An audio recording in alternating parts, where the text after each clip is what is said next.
Builders Night Virtual for November 26th, and we'll have the usual agenda of reports on people's progress, followed by open mic. But I do want to start the meeting with a retrospective on Robo Columbus a little bit, just to continue a little bit and maybe extend beyond the conversation that the pre-meeting conversation. So with that said, let me launch into Robo Columbus retrospective.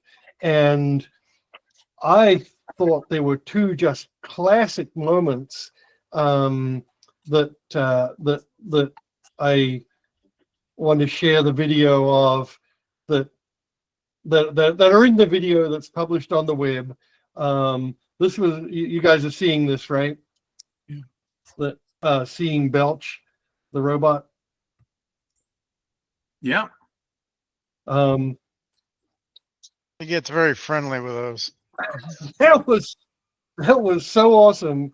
And the other one I thought was just so awesome was this one. This is the little robot that could. I think I can. I think I can. I think I can. Let me try harder. I can do it. Yes, I can do it.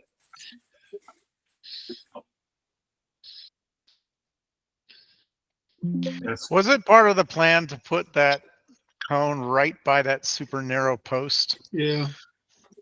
That was intended. Evil. Well, yeah. Malfeasance. Yeah. Yeah.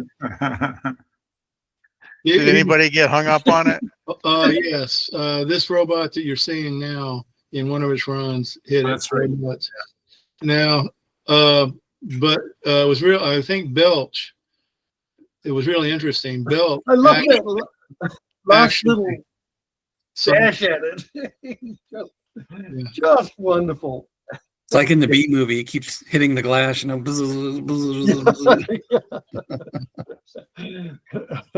That was really such a fun day. yeah, but Belch actually detected it and moved around it. Yeah. Belch. Have you guys seen the video of Honey Badger Don't Care?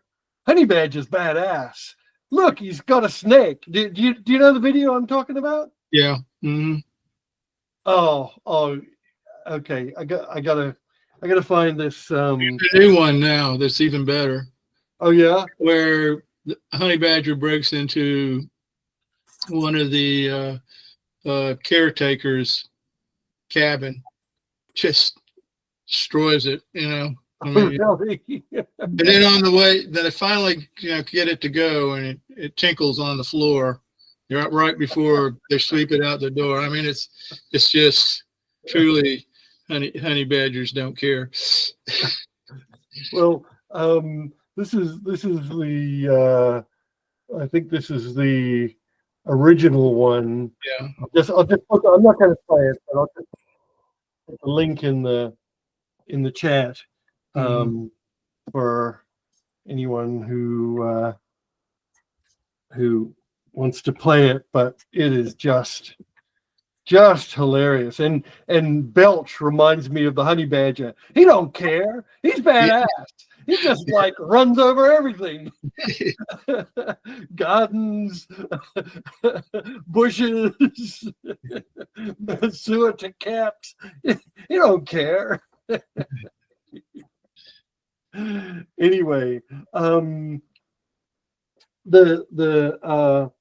that I learned from this is and it pertains to what we might do in the future, is the Google Meet recording, and really Google Meet broadly just didn't work that well. And interested in Pat and Tom, you guys perspectives, but looking back at the video, it was running at about a frame a second.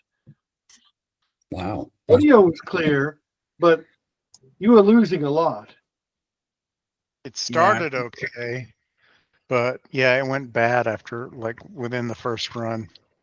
Was that only for the speeds while it was on the course, or was it also for the time at the table? The table video, when I saw somebody walking, was fine in front of the camera.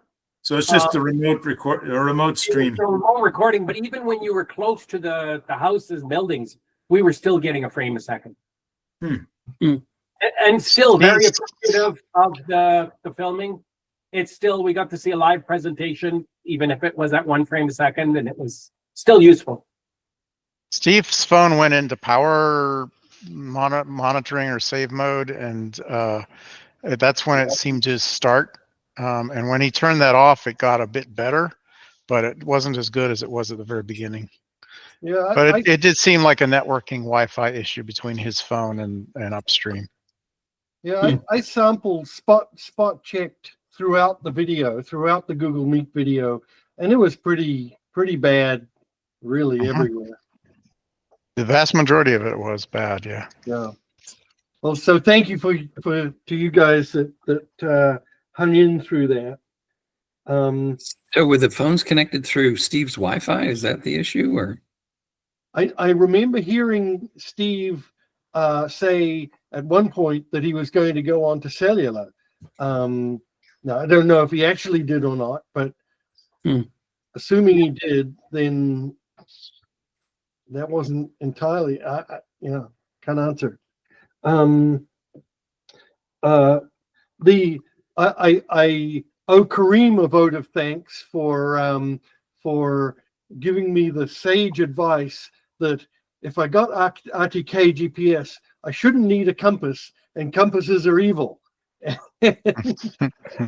remember that. And that just totally made a world of difference, because in previous testing, I determined that my B&O 55 would just change its calibration arbitrarily in between runs by like a radian or two. It's just craziness. I didn't do anything to it, didn't reset it. Yeah. They say that's one of the problems. They say that even if you preload the calibration, about a minute into it, it will suddenly recalibrate because the auto calibration pops in.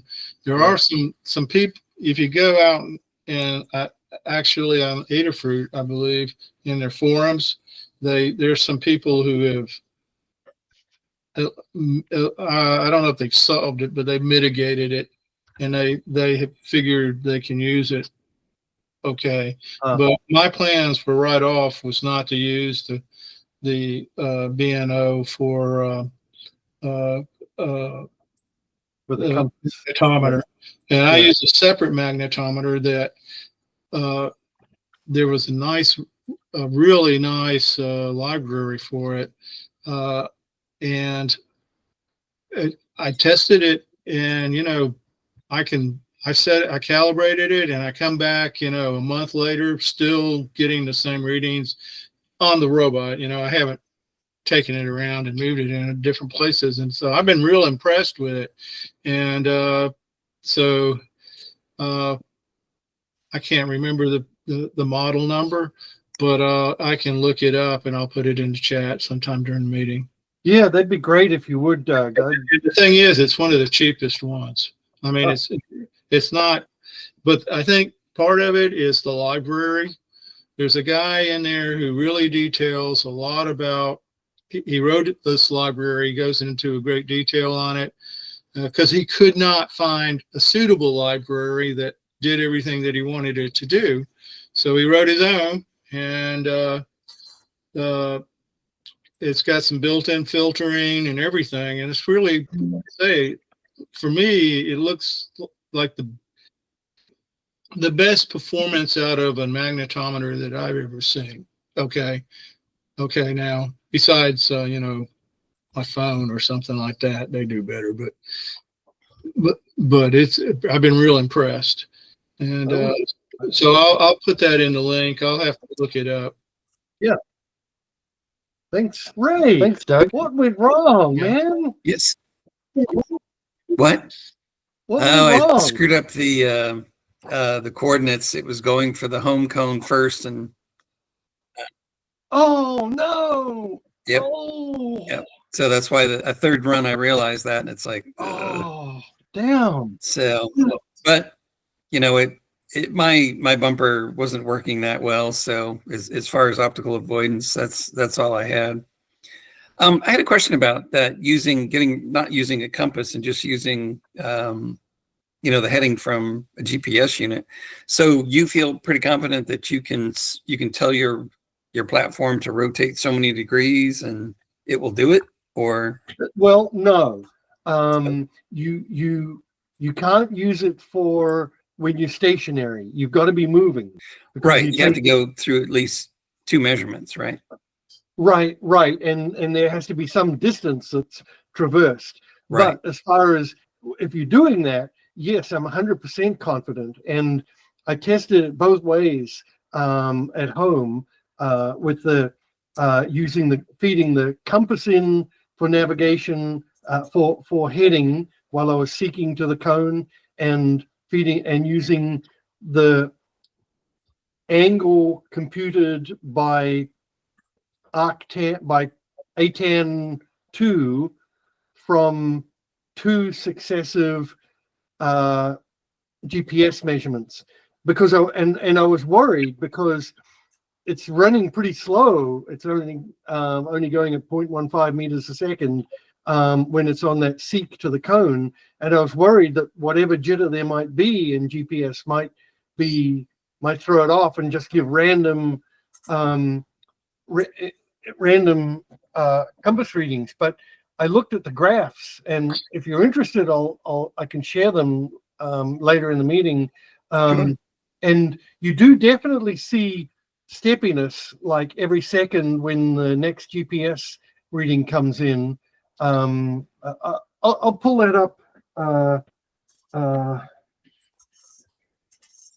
a GPS compass. You can get your reading rate up higher than 1 per second. You could probably do 10. I do it at 5 hertz usually, and like if you're on an F9P, you can do depending on your firmware, either 7 or 8 hertz on all constellations active, and if you remove some constellations, you can get it up to 15 hertz. Right. I just couldn't figure out how to make that driver I was using do it within the time I had available. That was the only reason that I didn't go faster. But in a way, going slower is better in that the robot travels further, so you got a few more centimeters to take that heading off of. Yeah, it was just the jagginess that you were talking about, because that would be smoother, probably, depending on your travel speed, of course. Yeah. Well, let me pull those graphs up here a little bit later. The other thoughts on Robo Columbus and retrospective, things that were good, things we should do better, ideas for the future. How many of you were using blob detection, and how many were using something more sophisticated? Blob. Bob. Scott's, I don't think Paul blob. wasn't using anything, right? I wasn't using anything. So basically, everyone else besides me was using blob. So what were you using, Paul? Nothing.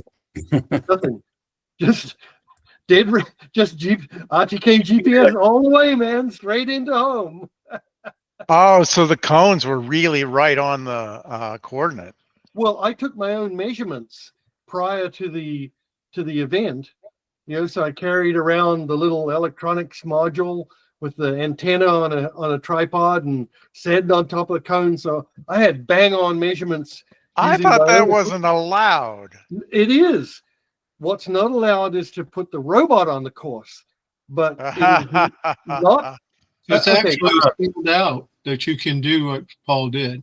It's actually spelled out. It says you can take a module off of your robot and go take a measurement, as long as you don't take the robot can't be attached to it. It's So explicitly what's allowed. the point? What's the point of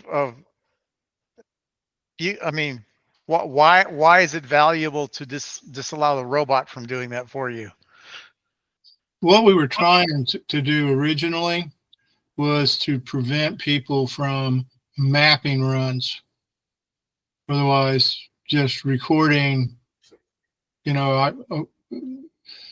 Okay, I got it. that was one of the original reasons. And that is a difference between Robo Magellan and Robo Columbus. Is in Robo Magellan, you're not allowed to use any part of the robot for taking your readings prior to the competition, just for what it's worth. Yeah. Don't they also disallow RTK? Yes. Yes. Any form of differential correction. I thought that was such a successful and enjoyable event. I would like to have As the winner. I think everyone enjoyed it. It sucks to be a loser, doesn't it, Paul?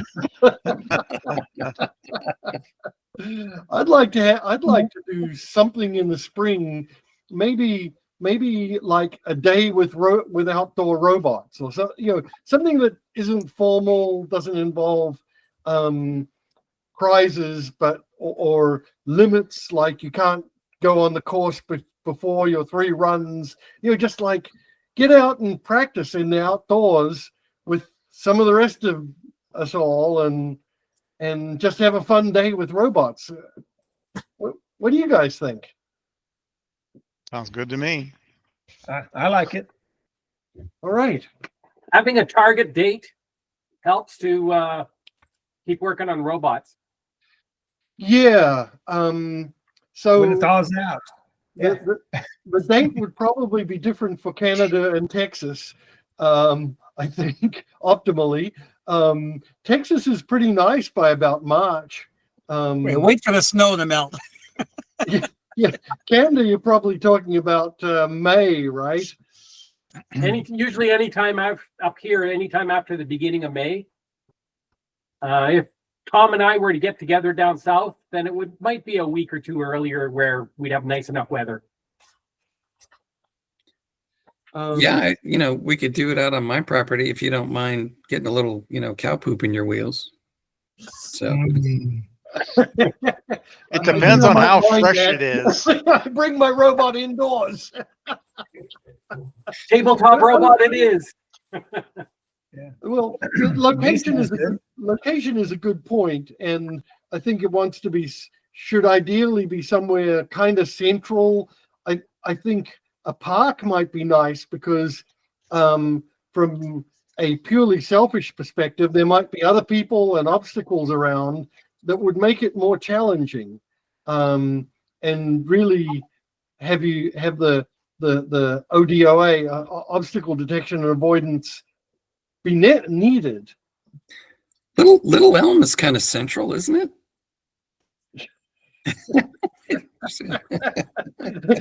It's kind of central between Dallas and the Oklahoma border.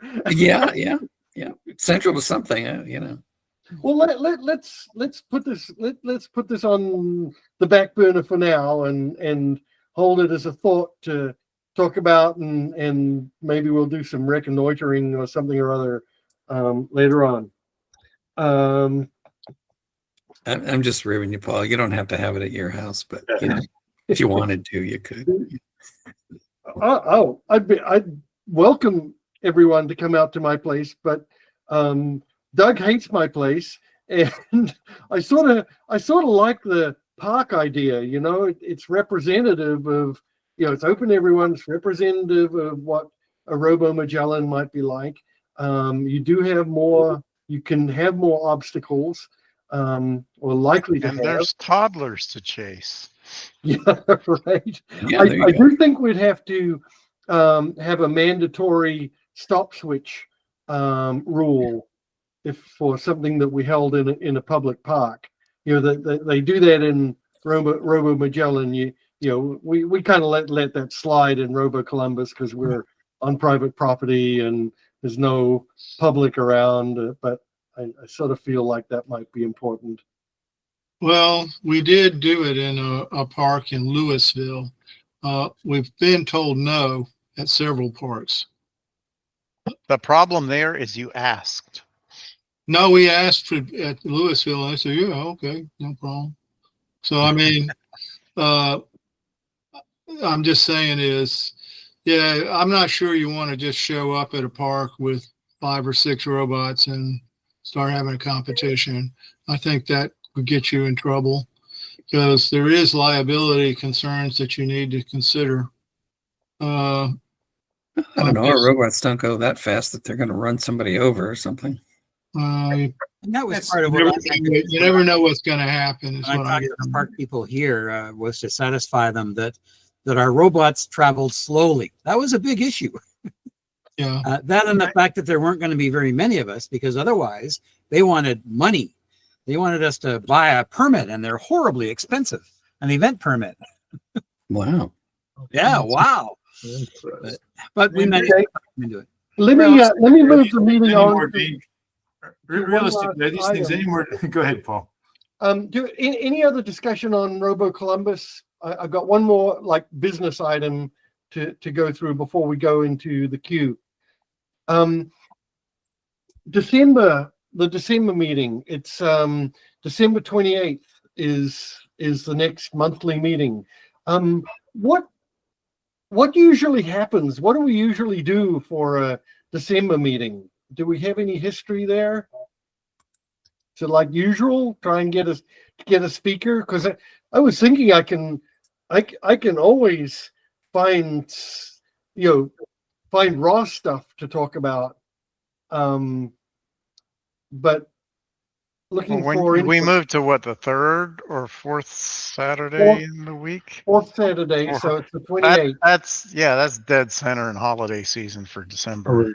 Right, it's the middle of the holidays, so well, it's actually more importantly like 3 days after Christmas. So in my case, I won't be around. Yeah, So that may well apply to quite a few people who'll be on holidays. Doug or Carl or people with more history with the club, what have we typically done in December? Paul having a monthly meeting last year. It's sort of something that started this year, I believe. Before that, it was pretty sporadic. And I do know that there was a few of us that did attend the weekly meeting between Christmas and New Year's. Yeah, I don't recall a monthly meeting. We'd have to check just what we did. I mean, I have notes for the time I watched it, Paul. I just don't remember. And a related question is, should we just cancel it? yeah, I'd say cancel it. Spend the time with your family. I second canceling. All right, we'll cancel it. Thank you for your input on that, guys. And if you could find a good reason to have it, maybe you could resurrect it or something. Yeah.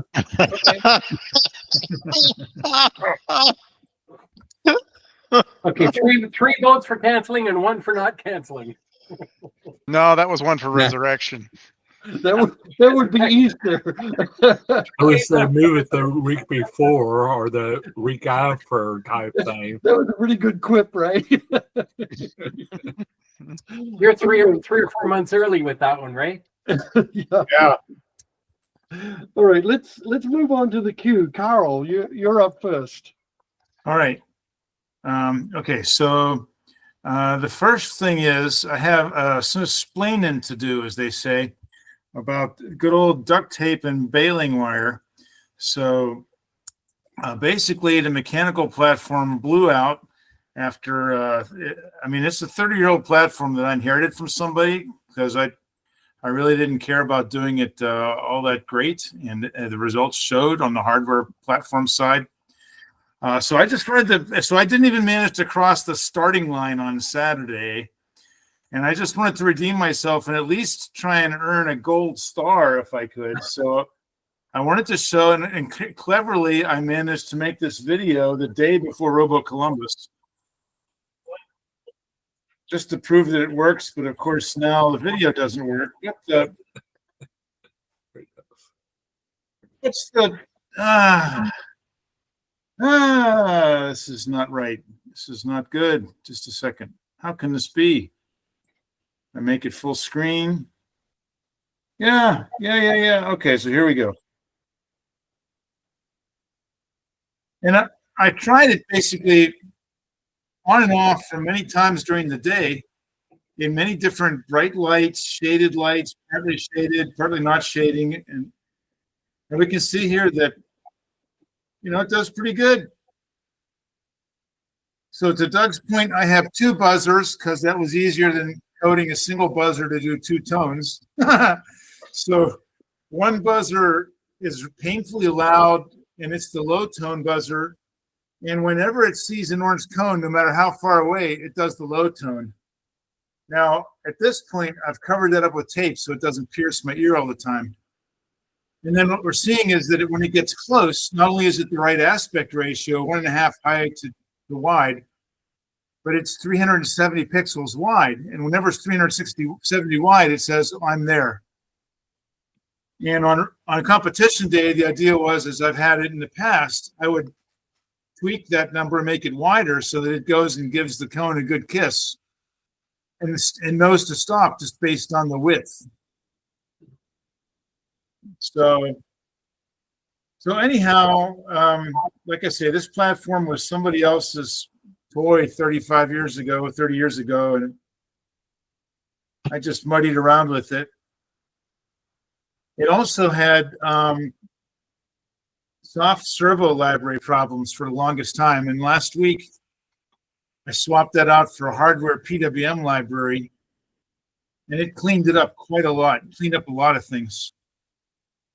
And I still had, to Mickey's question online in the chat, I still had serial transfer issues, and it just can't handle the grass.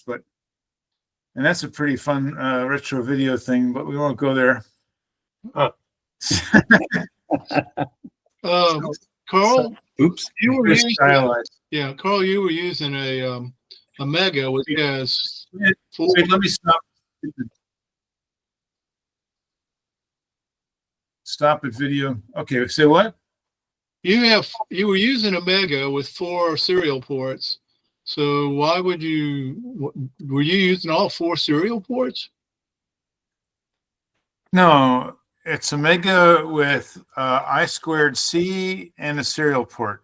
And the Well, you're saying is the Mega has multiple serial ports. But I only need one. I use a one-way transfer. I just listen. Yeah, but I mean, why would you ever use software serial? A software servo. I'm sorry. I don't know what I said. Okay. Software servo, because that's just what we happened to do when Raj and I built this first 3 years ago. Gotcha. I'm sorry. Threw it together. Yeah, software servo. So I changed it to hardware servo. Mm-hmm. Carl, in your demonstration, I'm impressed that your robot so successfully goes back and forth. Is that strictly based on camera, or is there some other navigation mechanism running? Well, it uses 2 things. It uses compass, part of an IMU, and it uses the camera. Okay. And the way I have it set up, I don't have a minimum threshold on the size of an orange blob. It's just, is it there an orange blob? Well, there might be a very small threshold, but orange blob that's 1.5 high, at least to wide ratio. And so the thing is that with that camera, it's a high enough and I have it running at like damn near full resolution, I think, if I remember right. So it can detect an orange cone from really far away.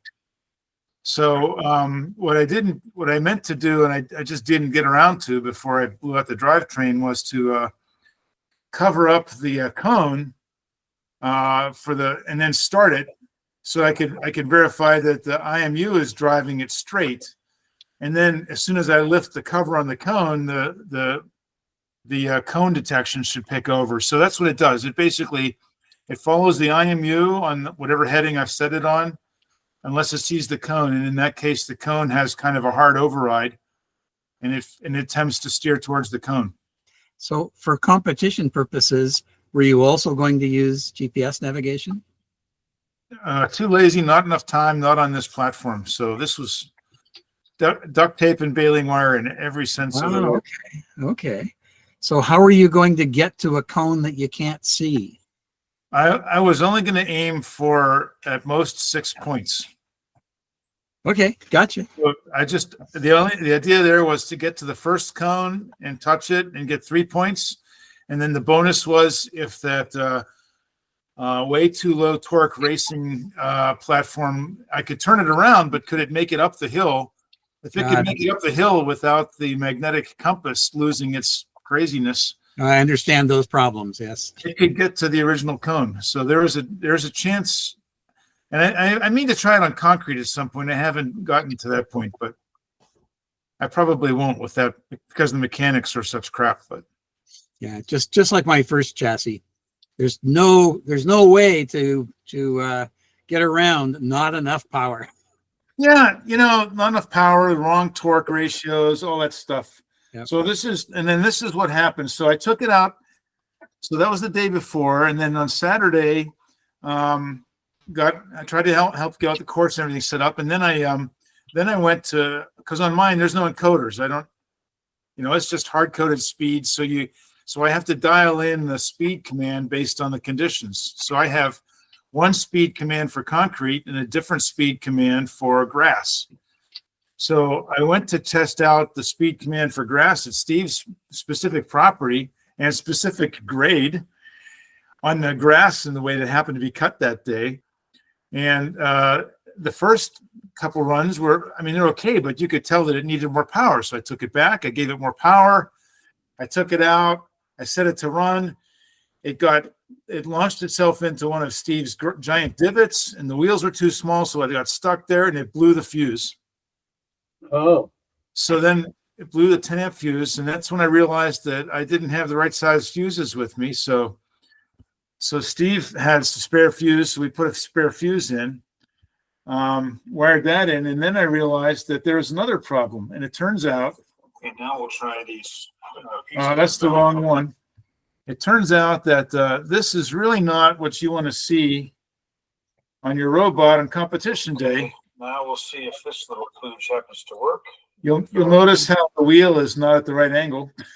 Okay. So there's a little pin on that drive shaft that broke 2 or 3 years ago, and I repaired it with a paper clip. Right, this is duct tape and baling wire. Oh, and I broke part of it off in the process. And the paper clip happened to snap in this gutter incident too. So. That's the 4-wheel drive shaft. Yeah. I have one of those. Yes, it's total crap. So that seemed to work. Then I wrapped some gaffer's tape around it so it wouldn't slide out of place, and bent it some more. And I bent it so much that one snapped. So then started rummaging through Steve's parts bin again. Okay, now we'll try. And he had this kind of wires from a classic welding repair kit. So we made a kind of a cotter pin shaped thing, and that actually seemed to work out pretty good. But that's the point when I discovered that, okay, even with that part of the linkage fixed, when it had to hit into the ditch, it must have screwed up the connecting linkage from the rear wheels to the front wheels. Because now at this point in time, the robot, the wheels turn fine if you give it reverse, but when it turns forward, something binds up in the drive shaft and it won't turn. So I was like, okay, I'm done. This platform is totally done. I'm going to finally build this one that I got a couple years ago. That will be my next outdoor robot, but I have so much going on next year that it might not see action until 2026, but it's anyhow. In the works. And that leads to my next question. So any more questions about duct tape and baling wire? No, but gold star. Thank Star you. for Paul. Yay. It's not a mud, but it's something. Okay. Duct Didn't tape even and get baling across wire the ran. screen. We saw it. Okay, so my next question is about this guy. So I have the kit, but I don't have any of the running gear like radio or motors and such. And I don't want to go without encoders again. And I want to see what can I do with off the shelf to get pretty good. So so I wanted to ask if anyone has experience with brushless motors. So I'll share this ChatGPT and ask, has anyone, before I dig into my thoughts on this, which I'd also like to share, has anyone played around with censored brushless motors? I have a little bit. We use them for projects, but not for the official robot because they're not allowed. So not allowed. So what are your thoughts on them? Positive, negative? Amazing. Pretty powerful Amazing. for the size. They're powerful. They're precise. They're not going to burn out under most circumstances. I mean, you get them working right. That's a lot of bang for the buck right there. It's a bit more buck. It's quite a bit more buck than otherwise. But you know what has happened, particularly in the drone market and things like that, it's brought the cost. The motors are cheaper than the controllers these days, right? So I think it's amazing. We would use them if we could, if we were allowed to by the rules. Carl, the motors tend to be open frame, so I'm not sure where they will mount on your off-road RC vehicle. You may want to think about whether dirt will get into the motor wherever it goes. Well, there are plenty of closed frame available Yeah. as well. It's just the even some of the drone ones could come with a closed frame. Right. Some have the rotating body, so it's the actual body that rotates. The outrunner. Yeah, the outrunners. So make sure you know which one you get. Yeah, that's part of it that I'll have to look into it. But I actually bought the 2-speed transmission for this thing. I mean, it's just kind of silly, but I did it anyhow. If you can do optical sensors on your brushless motor, I think that's a simpler scheme than using something that's either SPI or I2C based. Some of the, I don't know if I just went too cheap on an I2C sensor. I forget what the part number is now, but I had two of them just stop working. And it looked like they were copies of, not the real thing, but a copy, because they were had limited functionality. They couldn't do everything the brand name ones were supposed to do. But optically, you just have two phases going in. You can use two interrupts for phase A and B. It's a lot simpler than trying to read something at I2C at a high rate, or it just to me it just works a lot better.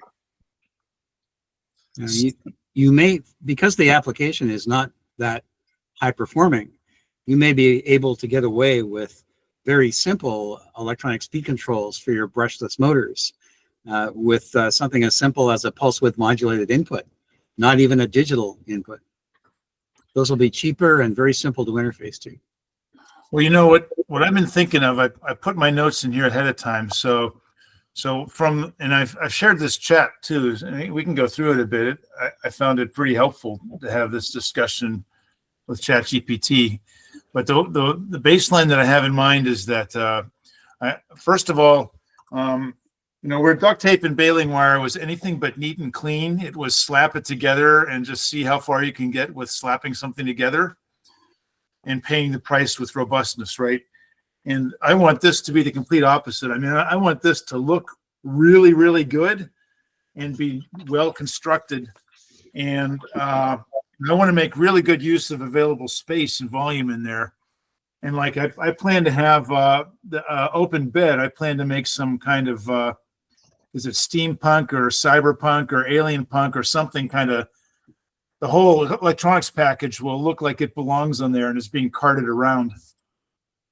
So space and volume is kind of important to me. So what I thought I found was that you can find not only brushless motors made for these cars, trucks with integrated sensors, but some of them actually have 2 ports. So for wiring, you can use one port that wires straight up to a fancier speed controller that understands the sensored motors. And it looks like you can still use the second port and wire that over to the robot chassis so that it can take the interrupts straight off of the motor. And in that way, kind of minimize harnesses and wiring and such. What's this thing that has two ports? Say what? What is the thing that has two ports? The motor. So the motor will have like 3 connections for the motor wiring, and then it'll have one multi-pin port for the for the hall sensors on one end, and another multi-pin, the same copy of it, cross-wired parallel, same connector on another part, so that for different they make these motors that way, I guess. So for like one truck, it might be easier to route the wire at one end of the motor. For another thing, it might be easier to route the wire at the other end. But for my purposes, it looks like if the same electronics drive both ports, and from asking ChatGPT, it seems like they do, then I can use one with a speed controller and get the benefits of a censored motor with a dedicated speed controller, and then have and then use the other output to feed the robot for odometry. So that's the thinking that I have there so far. Which is another thing is that I guess Corinne, you mentioned, but some of these speed controllers, I mean, they're a bit more expensive, but some of them actually have built-in telemetry, so they'll tell you, power usage and current, and I don't know what other bits of information. And they'll give you the odometry too. Oh, even the odometry. Yeah. Yep. And they'll give you torque and all sorts of things. It's amazing what they'll do. Some of them. Okay, I have to research because I didn't at a glance find any that measured the torque built in. But what do you have some favorite brands or model? Do you guys have some favorite brands or models of controllers and motors that you would suggest? I think Ray's trying to show these aren't for RC cars, but Elcom. This is a 3-phase brushless motor with an encoder on the back right here. You can see on the other side. The simple FOC motor controllers are pretty good. This one has, I don't know if you can actually see that there. It has an ESP32 on the one side, and the controller is actually on the back side. So that's where the bigger FETs are for controlling 2 motors.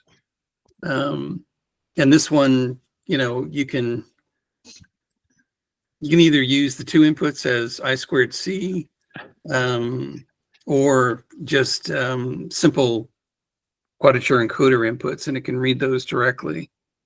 And that's pretty handy. But I think optical is the way to go. It seems like the people that have kind of played around with these the most, tend to use the optical encoders. So those used to be the old HP, HEDS, or heads type encoders. But Ray, you're talking about encoders that are outside the motor, right? Yeah, they attach to the back of the motor. Yeah, The shaft sticks out the back side of the motor. But you can get integrated sensors these days on so many motors. And, yeah. Anyway, so that SparkMax used to be $75. What?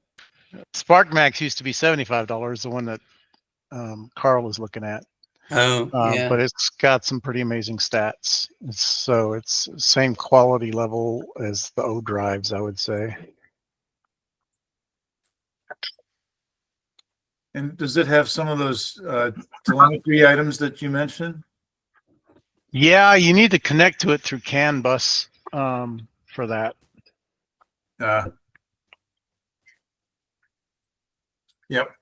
Yeah, so that seems to be, there's some of them have CAN bus, some of them have SPI and I2C. So I'm far away. I'm not allowed to buy anything until we get the house projects done and I can get back into robots. But But it makes it fun to shop and survey when it comes time to get a bill of materials going, right? Yep. What's the distinction, Carl? Can you scroll down on your little chat GPT? What's the benefits, pros and cons about censored versus sensorless motors? Oh, there's all kinds.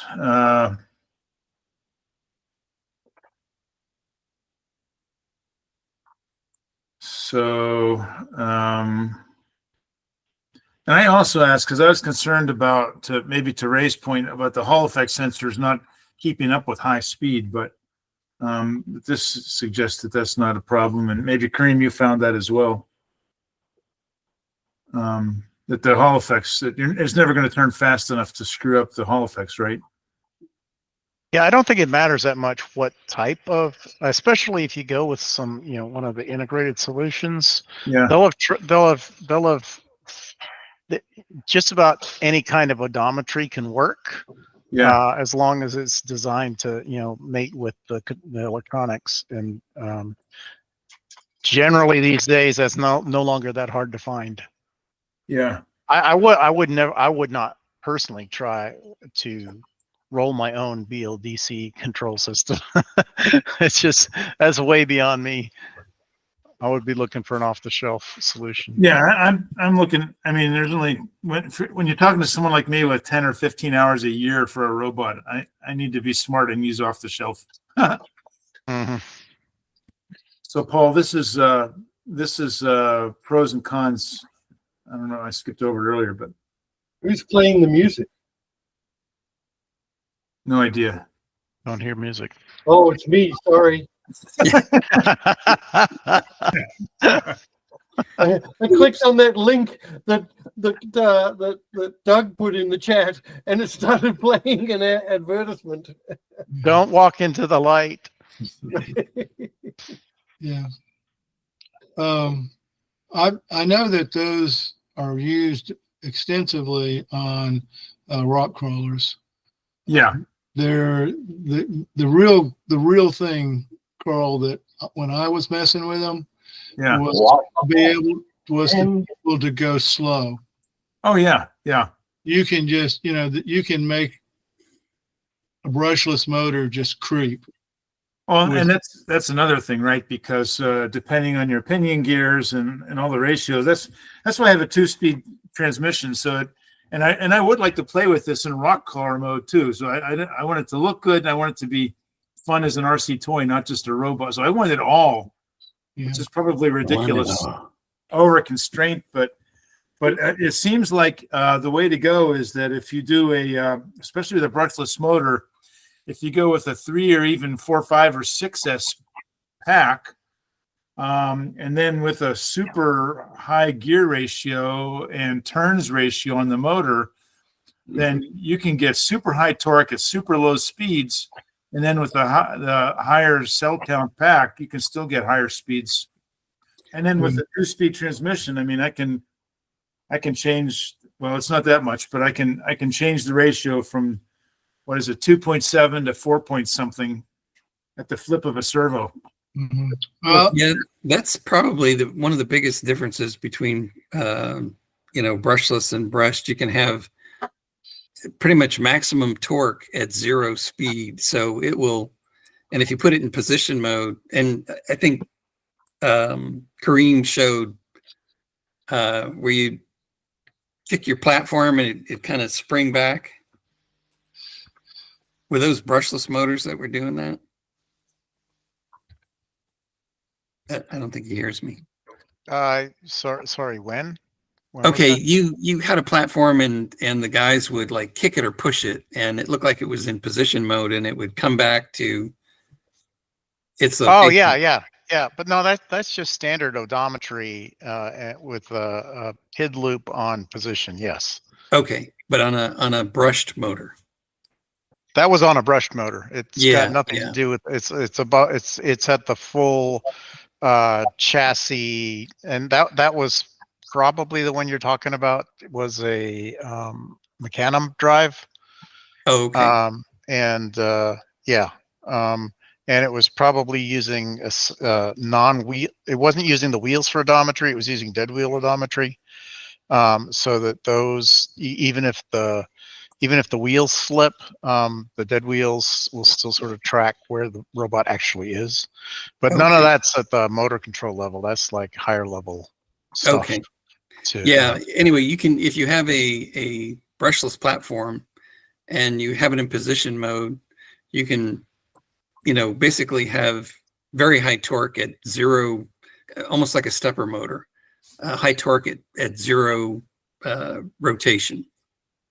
But you can't get that with, well, okay, you can get it with a brushed motor, but not nearly as good or as well, because basically you're locking the motor.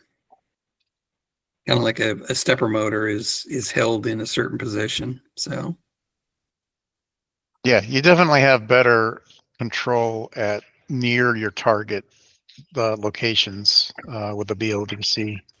Yep. And the right control scheme. Yep. And you can have fun pushing it, if it's like, I guess, underdamped, you can push it and it'll spring back to, where it should be. This will be critically damped. It will be perfect in all regards. That's perfect. Yeah. Yep. No duct tape. Can't wait to see your gleaming robot on a hill. Yeah, I can't either, but I've got to. You'll see the gleaming roadster first, I think, but not the. We all want to see that. That's another thing. It's hobbling along now, actually. Can I quit? I want to retire so I can just have fun. That's me. That's it. Not I don't anymore. have I anything think more. Trump's going to bankrupt Social Security in 3 years. No, don't make me sick. It just Okay, hurts. so, Paul, if you're done, Mike was up next. I'm ready. You ready for me? Oh, yours. Yep. All right. I don't know if I need to present or I guess I can. Oh, well, y'all can just accept. Anyway. I had gonna, Mike Williamson and then. But go ahead, Michael. If you're ready to go, then Michael can go. I'm Let ready. Michael go. Okay. All right. But anyway, this is more of just electronics, and I showed you this a few weeks ago that I was going to build these Bluetooth speakers for my grandkids and my kids. I have a whole stack of them over here. Where's that at? See them over there in the corner? Look at that. Whole stack of them over there. I made 7 of them. And I put a backlight in these. See them? Mm-hmm. nice. Yeah. So here's the back of it. And anyway, they're Bluetooth speakers. They've got volume in here, there, and I just thought it'd be a really unique present for my kids and grandkids. They won't expect this at all. And I was going to put some LEDs in here, back here, and I was going to use this. Y'all might even know about this microcontroller. Little guy here. It's a little bitty guy, and it's a Cedino. Cedino, yeah.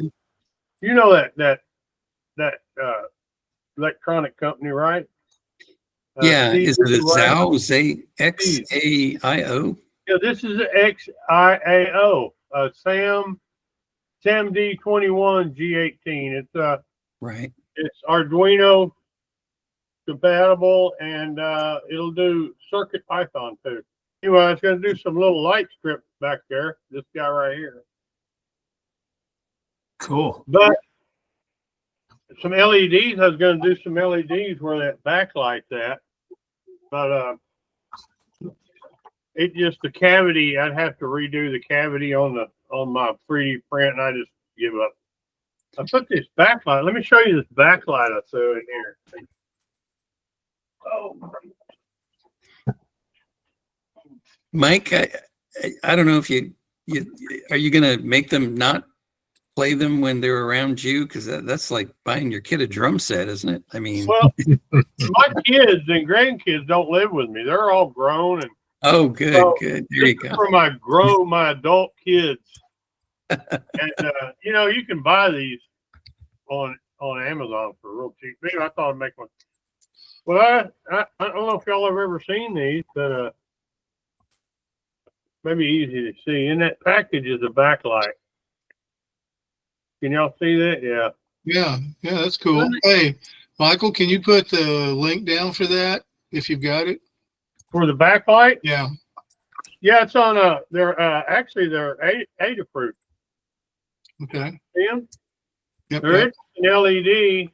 You gotta put a resistor in there and everything, just like an LED. Yeah.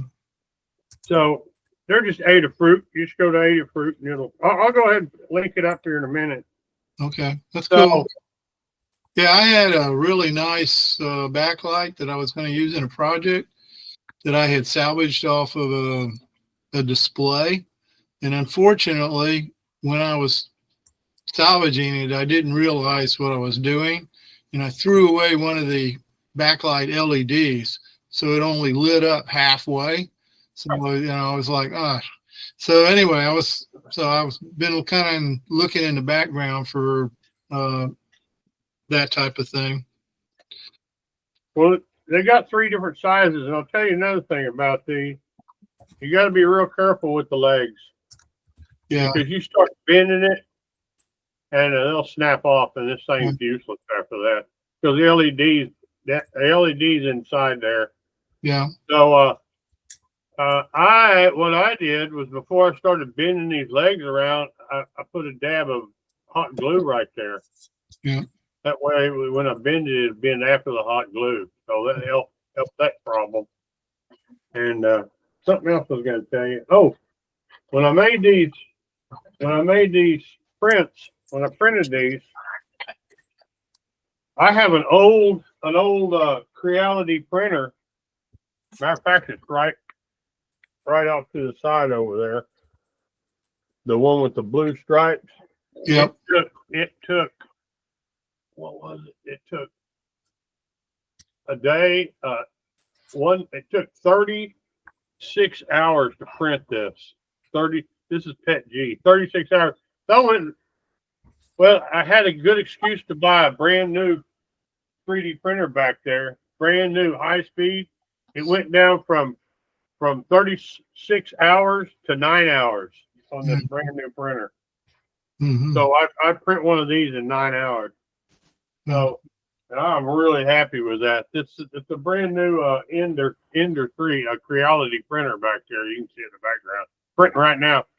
And but man, they're fast and nice, and you don't have to worry about, I had the old school where you had to adjust the bed yourself and all that other stuff.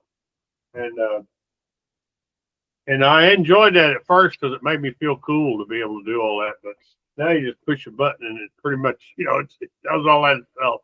It looks like it's got a pretty good sized bed on it. Yeah, it's 12-inch by 12-inch. Yeah, that's a big bed. Or what else am I going to put on there? Oh, I'm going to put these this is just a little demo. It's not what I'm going to put on there, but I printed these. Oh, here's the black ones. I'm going to put these TPU boots on here too. I'm making these so that I go in there and they'll be kind of cool. They'll make it 2-tone when I'm done with. This is just a sample to see how well it printed, and it printed that TPU really easy. I mean, real nice. Well, it looks like it looks like you got no stringing on it. When I print TPU, I always get some stringing. There's a little bit. I hadn't cleaned it up, but it ain't that bad. And they look like pretty thin, pretty tall walls to be printed. 2 millimeter walls. Yeah. That's what I was concerned with, is when it got tall. That's why it's just a sample, that it would start bending, when it got up there, but it's doing just fine. That's amazing. It is very amazing. Oh yeah, because this took 8 hours to print that. So, but it looks flawless. Wow. It's good. I'm impressed. I'm impressed. Do you have to have like real high temperature to print TPU? No, it's about 220 to 230. The same as the PLA today. A lot of PLAs get up to 220 now. And back in the old days, you didn't want to get them that hot, but now it will. I print at 220. Wait a minute. It's printing at 230. This one. So no, and you don't have to do anything special. That's cool. With these new slicers, you got. You set the. I haven't had to fool with any of the generic settings on these slicers. I don't fool with stuff I don't have to. That's just your standard slicer settings. I didn't do anything special. Are you using Cura? No, I used Cura all these years, but when I got this new Ender, it came with its own slicer, but it's a slicer derivative of Orca. So it uses Orca and Cura. I don't understand, but it's a proprietary slicer that goes with that printer. I just used it. So. And anyway, I think that's about it. Anyway, that's good. I think that's been kind of an exciting adventure I've been on the last few weeks.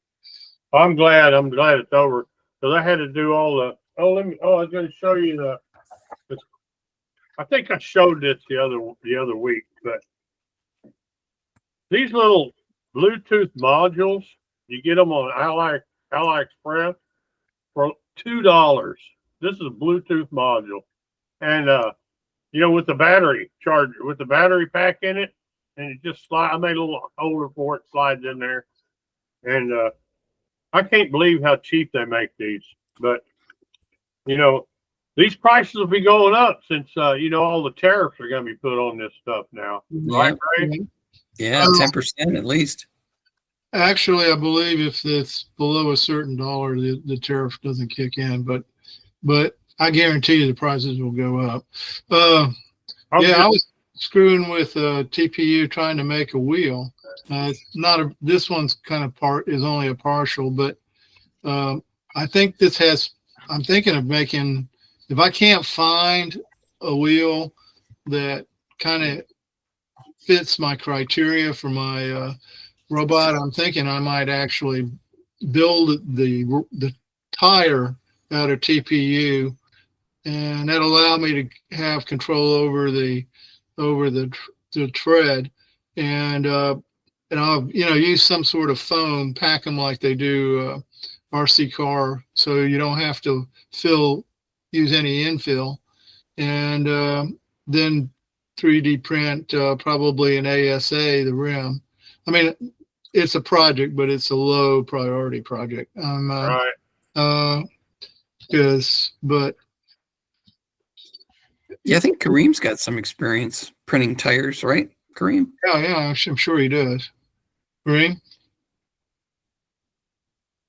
I guess he's not there. Yeah, this one was going to be Sorry, I was muted. Couldn't find my. Yes, we've printed a lot of tires in urethane.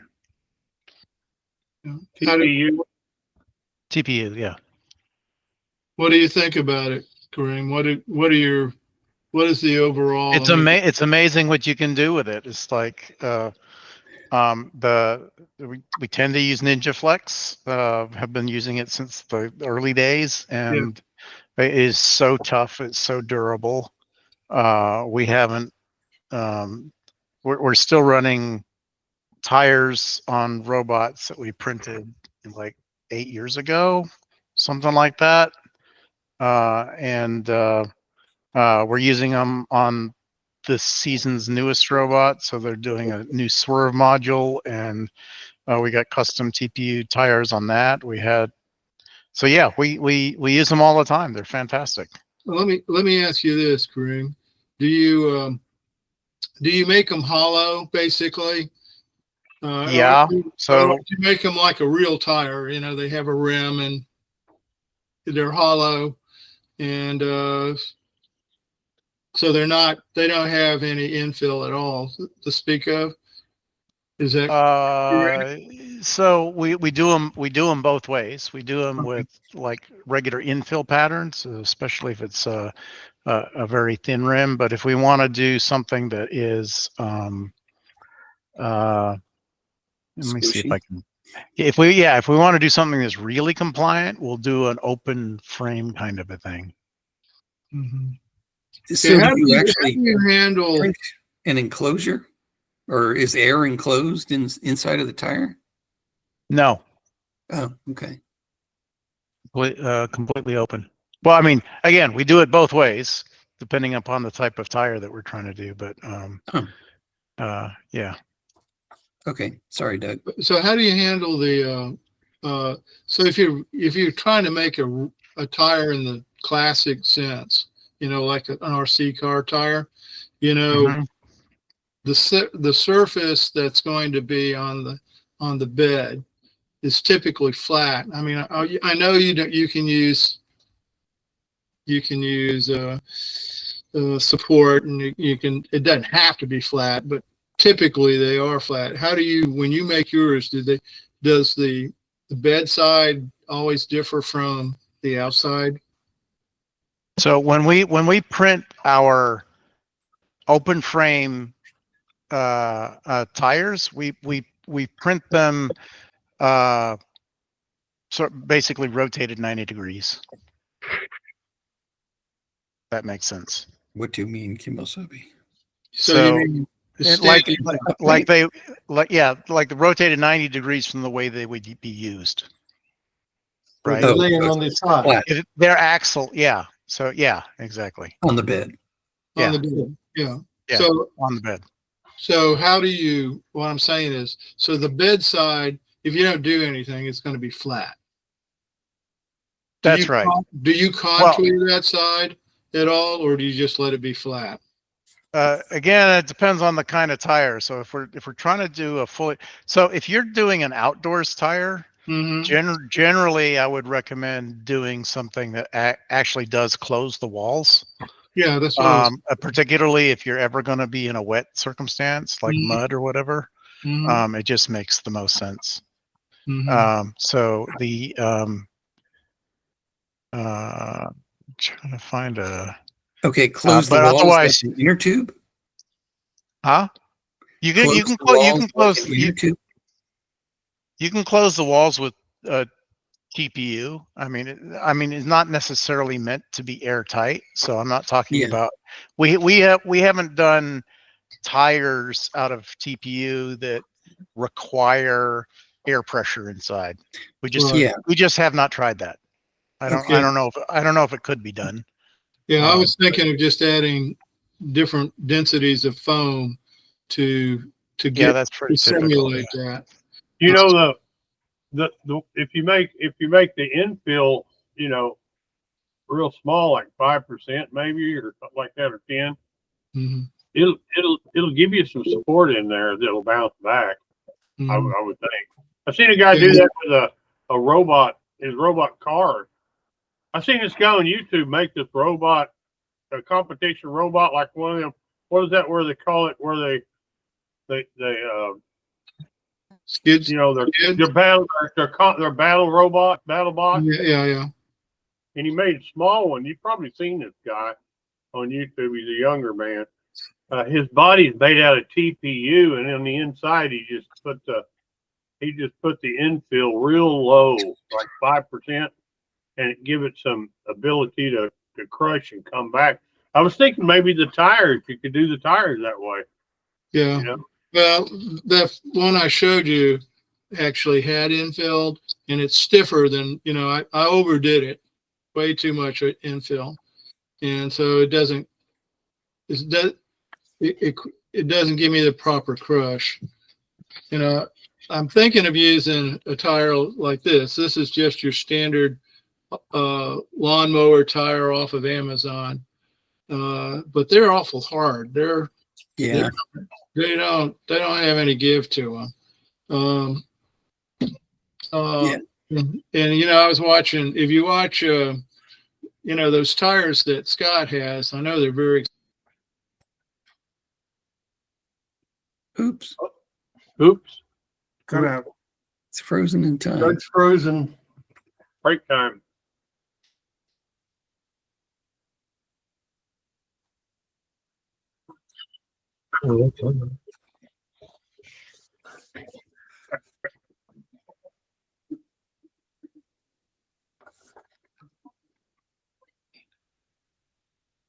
It's a nuclear winter at Doug's house. It's frozen snow.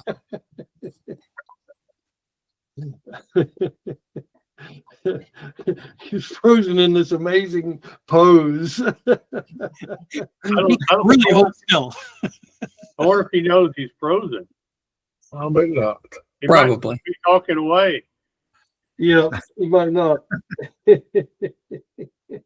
We'll see if he's still there at 10 o'clock. Well, I'll tell you what. I'll fill some dead air if he's not back yet. Oh, I guess he's. I got one more thing I'd like to mention before we move on. Yeah. This was I want to brag about this printer a little bit. I know I'm bragging because it's new, but I'm going to brag anyway. Yeah. This little sample piece that come with it, I mean, that I printed, and it's got, see, there's no bottom there. You know what I mean? How it's got an indentation there, and it's got a loft here, got a. Wow. Overhang. Let me tell you something about this. I used no support printing this. I was really amazed. I mean, there's a little bit hanging a little bit in there, but I've used no support there, and I used no support for any of this. Is it PLA? It's PLA, and I was real impressed with how, I mean, it's flat as it can be up there on the top. My old printer couldn't do that. It would just, this would be a mess with my, oh, okay, and here's another, you see all those gaps? Tiny little, yeah. No support. And then there's those posts on this by your left hand there, those spiky things. Yes. The little spiky things, yeah. So No supports,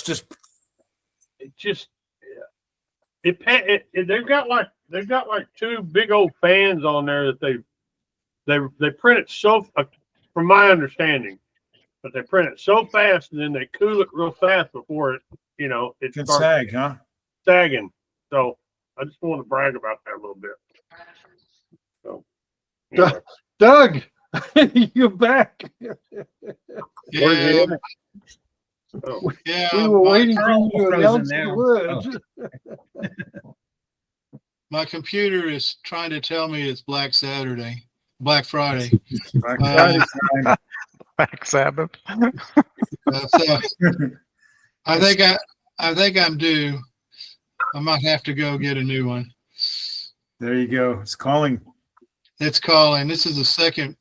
You know, usually I think it's my Tuesday Microsoft upgrade date or something that screws me up, but twice within minutes, starting to get kind of flaky. All right. I guess the question, I don't know where I cut out, but I was just saying is I'll probably end up using the standard lawnmower tires, but I would, like Ray did. And, but, you know, I would like to play with the idea of making a tire that was more of a better fit, a more custom tire. I did find out that Traxxas makes an 8-inch tire. They call it I think it's for the model like Mike has, you know, the big, I don't know, whatever it is, 6 or, one. Yeah, Mine's 1/6. Yeah. I'm going to say that, so that might be an option. They're about $40 a pop. So, you know, I'm just thinking might have to do that. Yeah, I think Scott he got those tires in the Goldilocks zone. It's there enough support, but squishy enough to run into septic system lids and, you know. That was truly impressive. Yeah. But, Oh, yeah. I'm And hoping I can Michael, do like that in TPU. anything else you want to say about your printer?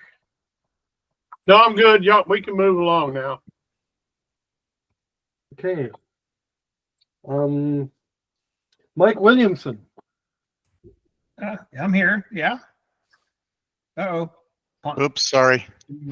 I was going to show that in response. Yeah. Oh, there he is. Well, show it. Show it, please. Kareem, show it, please. Oh, he left. Okay, well, I guess I haven't been to see y'all in a long time. I missed the Great Outdoor thing. The theater projects have been keeping me way too busy. I'm the tech director for it, and I have tonight off. So I was able to make it. Well, one thing is the this is the soccer ball that the little ball robot goes inside, and of course it comes apart because you got to program the ball to go in a certain direction and power it up, and then stick it in here and close it together. I'm trying to, well, during some rehearsals, the two halves would separate, so I'm working on that. Another thing is I let the puppeteers play with these plastic ones. It was pristine and new when I gave it to them, and I figured I'd just let them play with it and break it, and they broke it, so it has cracks in it, and so we're trying to figure out how to. I mean, they were doing something weird. They let it fall off of tables and stuff. We're not going to do that in real life. I told them not to do it, but I just let them do what they wanted to break it so that they would feel bad. So, and so what we're thinking of doing, is doing this plastic spray to coat the inside and make maybe some new balls coating the outside, and that should give it a lot more stability, I believe, or at least keep it from. I think you could abuse it some more. One thing I was reading on this label, and it doesn't say what temperature to use it for, but it says allow 30 minutes between coats and let it dry for 8 hours, and don't spray too much and let it puddle or anything. So the tricky thing is to get it on the inside and have it relatively smooth and flat. And I don't, if it pools up, then it would really mess it up. So, and also it would never dry. So I got a lot of things to do on that.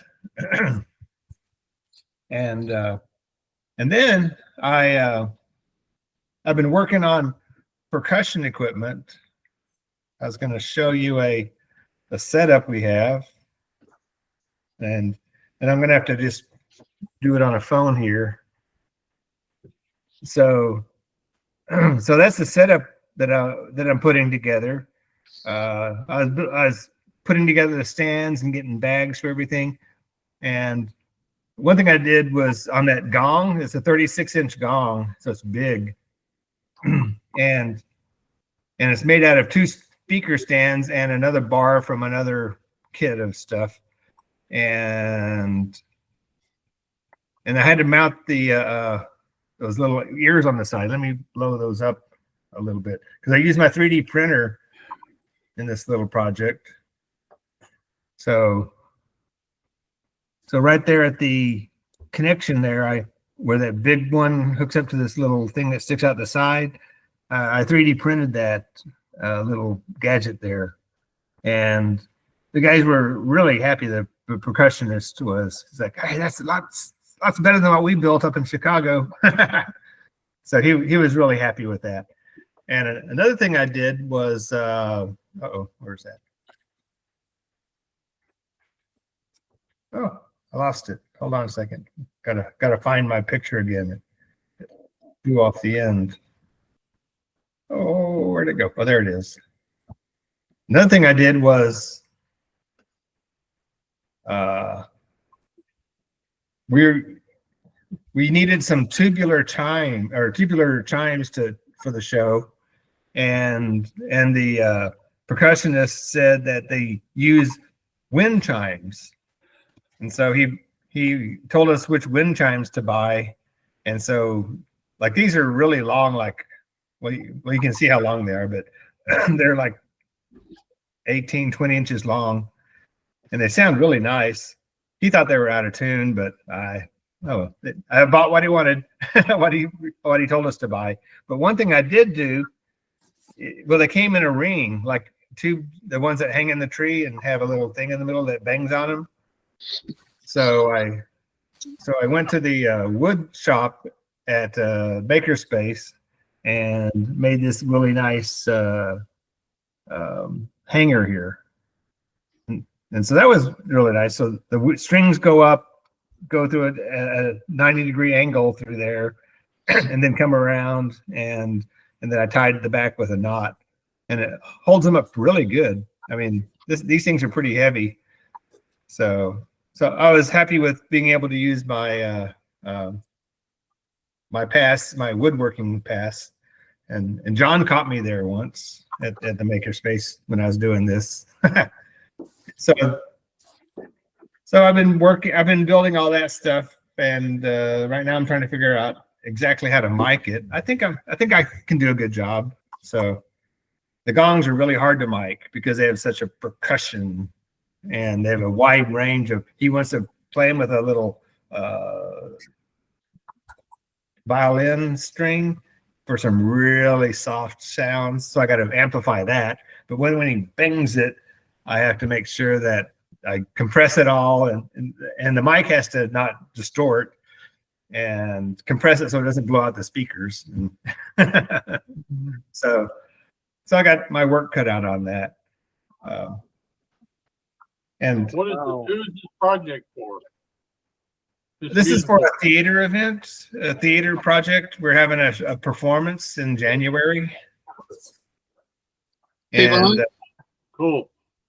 How did your crowd robot go? Did it work out okay?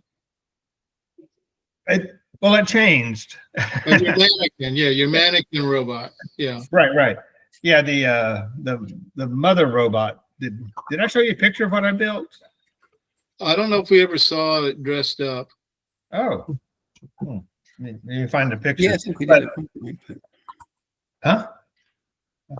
Yeah, I thought it was dressed at one point.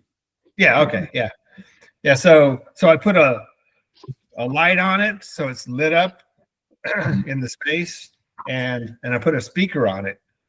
And the good thing is, the bad thing it was going to have a big scene where it drives around chaotically and just sort of freaks people out, and then it got downgraded to one scene for about 2 minutes. And I was like, oh, okay. But then they decided they want to put it in a lot of scenes and make it like the main AI, embodiment of the AI. Before, the AI was just a voice that came out of the ceiling. The AI, sounds. And they basically, the AI is what interacts with the performers. It's sort of like a dystopian type thing. So now it's going to be the mother robot, and the mother robot is the AI. So it's going to be in a lot of scenes. And then they wanted the speaker, and they wanted to have it like the robot is active and inactive. So now I have to turn the light off with a remote control. And my transmitter has, a couple extra switches and stuff. So I have some controls. So I'm buying the light controller from GoBuilda that you just put on a servo channel, and it'll turn on and off the light remotely. And the speaker, we had a nice little Bluetooth speaker at our place, and I tried it out. and determined that it had like 200 milliseconds of delay. I bought a transmitter that was capable of very small delay, like 10 or 20 milliseconds. But I played it with a speaker at the same time, and a wired speaker and a Bluetooth speaker, and it was off by 200. The way I did that is the sound equipment, the mixer, you can add a delay to a signal. And so I delayed the wired speaker, and then when I got to about 200 milliseconds, then to me, they sounded like they're coming out at about the same time. So you can equalize the delay on the speakers to try to optimize your sound. So I've ordered a speaker that should match the transmitter and get low delay. So I'm hoping I get that figured out. Has she actually performed yet? Or No. That's still, so it's in January. Right. Yeah. Okay. So Yes. because I know you were working, you pretty much had it finished last month. Oh, So yeah. Yeah, it was on the shelf. I said, okay, that's over. And I got to pull it off and add some more, tweak it, make it better. So I think we need to have a club outing to watch Mike's play and see his Yeah, it's robot gonna do be- its stuff. yeah, it's going to be at Fair Park. You don't have to remember it because I'll tell you all, but it's going to be at Fair Park at one of those big buildings where all the booths are. Yeah. So it's like 200 feet long and 50 feet wide is the performance space. So it's pretty challenging, but we had rehearsals at that space over the weekend, which is why I couldn't make it to the robot thing. And I was really happy that it looked like it's a good space and we fit in it and it looked like it's going to work. And the percussion sounded good. I didn't have to mic anything, but I had to mic one thing, and I was real happy. I didn't want to bring any tech there, but I ended up bringing 3 mics. So 3 mics and a mixer and a computer to play audio files and stuff. So it's good. I'm going to be pretty busy. Huh? I've got a calendar entry for January 3rd to check in on your play and then rustle up some hopefully paying customers from the DPRG to come see one of your shows. Yeah. I'm going to be pretty busy, and they like to do rehearsals on Tuesdays. So at least no comp tickets, you're saying? I have 1 comp ticket. Come on, Ray, don't be cheap. This is culture. Come on, support the arts. So I'm going to be pretty busy starting next week and almost pretty much through January. So come February, I hope to dust off my car robot, the 1/6 scale one, and start thinking about it again. Excellent. Well, we'll miss you, Mike. But before you arrived, we were talking about having a spring day with outdoor robots session, sort of like informal. Run the courses as many times as you want. No prizes. Just right. I don't know if I'll have ready, but at least I could drive it remotely. But yeah. I've been doing some ROS courses, robot operating system ROS courses. So I'm trying to avoid programming this time until I know more what I'm doing, so I don't have to fly by just throw something together and go, I don't understand it, so I won't do that. I'll do it some other way. So I want to do it the quote unquote correct way. So hopefully I can get some time to do some more ROS before February, but that's going to be my big thing is become, I don't want to say an expert, but get to know how to use ROS properly. So I've gone through a lot of courses, and I now I know how to do actions and stuff like that. So good man. Actions are cool. Yeah. Now, yeah, my next big thing is to get through navigation, the courses. Yeah. I would like to know that if you find good courses, and if you want some company so we can work through any problems together, I would definitely like to understand the navigation stack. Yeah, but before you do the navigation stack, you've got to do all this other stuff. Well, I actually began at the beginning, like the beginning ROS 101. And it's like, okay, I know, okay. Now it starts to get interesting. It says, okay, I haven't done that before. And so it reinforced everything. And then it pulled into the more complicated stuff, like actions and stuff, which is a really relatively complicated communications interface. So I'm looking forward to it in February. But hopefully I can meet up another time with guys, and if not else, maybe you can come and see the show. We will. I'll be there for sure. Great. We'll see who else we can drag along. So yeah, is it, hopefully my little soccer balls don't fall apart while they roll across the stage. so is it on a Saturday, Sunday, or when are the show times? Friday, Saturday, Sunday. Yeah. And there might even be some Thursdays, but I get the impression it starts late January and runs for about a month. Is that right? Yeah. I have to go pull a schedule out again, but I'm busy till, well, I'm actually during the show, maybe I'm off on Tuesdays because there won't be those rehearsals anymore. I'll have to see. And Tuesday's not a show night, so. All right, well, that's my little update. All right. Thanks, Mike. Mm-hmm. Let's see. I was going to share something just to round out the discussion from the first item in the queue on using GPS and how using RTK GPS for heading and show how it actually performs. So let me share that, and then we'll move to open mic. See.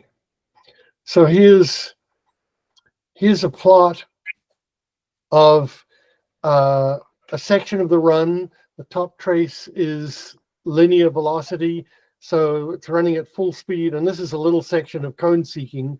So it approaches to full speed at 0.35 meters per second. It steps down to then it runs at 0.15 meters per second for a little ways while it's seeking to the cone, and then it stops and then moves backwards. So this is where it stops. So this is the low speed part. And here's what heading looks like, as computed by taking two successive points from 1 second samples on RTK GPS. So you can see it's got some steppiness that can be as much as maybe approaching 0.1 of a radian. So that's about 6 degrees. So your axis is in radians then, the vertical? Yeah, this is in radians. Yeah. Here's another example down here. So this was from the waypoints module when it's traveling at high speed. This is from the seek to cone module when it's traveling at low speed. And well, I'll zoom in there and we'll see how big the jaggies are here in the tick. But for comparison, here's the compass heading being emitted at, I think, 20 hertz, and clearly it's not jaggy. It's Pretty quite smooth, yeah. quite linear. Now, so at low speed, it looks like about I'd say 0.05 of a radian. Now it's not turning very fast here because it's just creeping into the cone, but that's a sort of jagginess or if you will, lack of jagginess, if you want to think about it that way, that you can get from using RTK GPS as a compass. Yeah, you said that What at kind of some arc point were you your turning? accuracy was out to like 2 meters or so. On the first run, I think that what happened was the corrections client died, is my hypothesis. I don't have logs that show what happened, but that's the hypothesis. And therefore there were no corrections coming into the F9P. And so without corrections, it degrades to regular GPS performance with an accuracy of about 2 to 3 meters. But on the second run, it was running at about 1.4 centimeters, at least at the beginning of the run, which was the only time that I checked it. So, 1.4 centimeters, and in a second, it's traveling, not yay much. So you get a decent enough heading estimate heading reading out of that. And, it's just like good enough. Mm-hmm. Yeah, I wonder if it would be, without RTK, if it would be all over the place or accurate enough to. That's a good question, and I'm going to test that here in a while, but I don't know the answer. I'd like to know. Mm-hmm. I'd be curious with that one as well, even over a couple seconds to get more distance, to say, okay, I'm going to correct my odometry based on my GPS readings. Right. Yeah, I would like to know that too, and I don't. You can easily do it when you're in RTK mode, but yeah, you need to look at your covariance matrix at all times, and that'll give you your real-time uncertainty. And if you're not in RTK mode, you've got to travel a lot of distance before you trust the heading that you get out of that. Right? It's all relative to how what are imagine the worst case angle. If you haven't traveled a huge difference, and then you just plot the scatter graph of all of the possible locations you could have with a 2 to 3 meter variance, you want to go quite tens, 20s of meters between fixes if you're that fuzzy, and you need some sort of accuracy in your orientation from travel. Well, so Kareem, and I have no data, so this is not to dispute what you said at all, but it looked, when I've watched GPS wander, because you know how it sort of like wanders around, and that's really a result of the troposphere sort of like moving in a gaseous kind of way, and it seems to me that it isn't like point spots. Like if you look at the aggregated scatter plot, yes, it's just random spots, and you would think the worst case, you'd think it would be what you described as the worst case. But I wonder if it really is better than that, owing to the way it wanders. Do you have any thoughts on that? So I agree that it tends to wander a little bit slowly over time, but you don't know which way it's going, right? And so you could say that over a short term, you wouldn't expect them to be that big of a difference, but it could be in the opposite direction from what you're expecting, and you really have no way of knowing that at the time.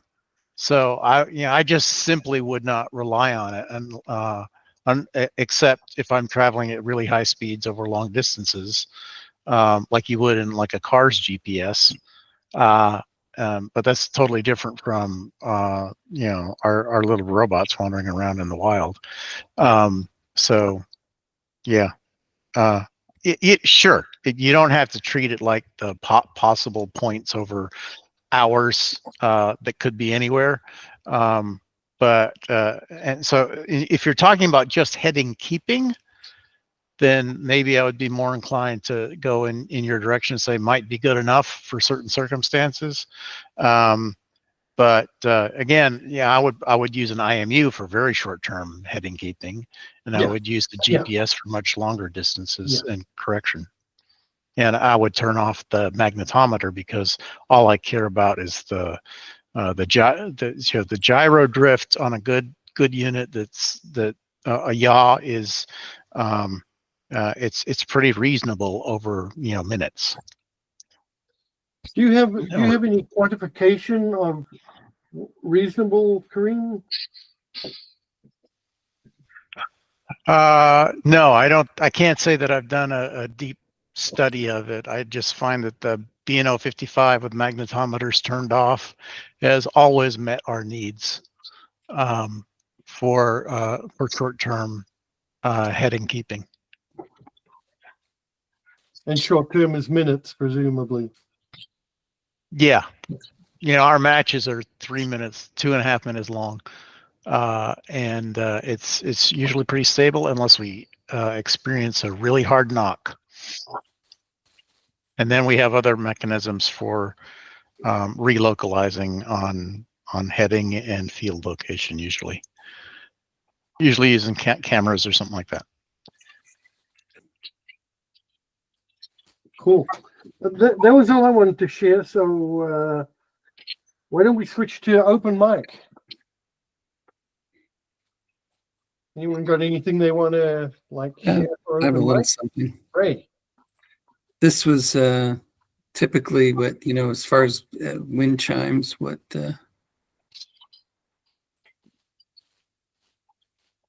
screen share. Okay.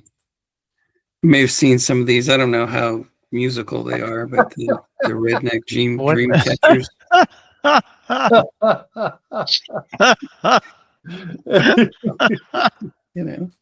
Okay. And, they've got beer cans hanging off them, and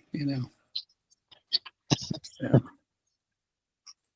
Yeah, I should get some of those and put them up and see what he thinks when he comes back. Yeah, I was going to ask if your percussionist knew what a redneck dream catcher was. Yeah. So, hey, I found new ones. Here we are. Anyway, that's all I had. Well, let's run across anything interesting in the week. Yeah, well, when I do my my outdoor robot, I'm anticipating using GPS and IMU and a good camera detection. That's what I'm thinking of using. I mean, I like to use RTK, but I'm sort of going, it'd be like a crutch. It's like, okay, if I can't get the other stuff to work, maybe I'd have to soup it up to RTK.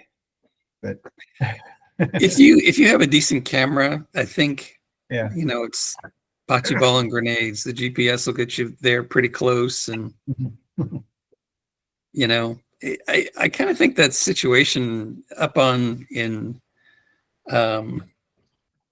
Steve's front yard, I think the cameras were looking pretty much right at the sun.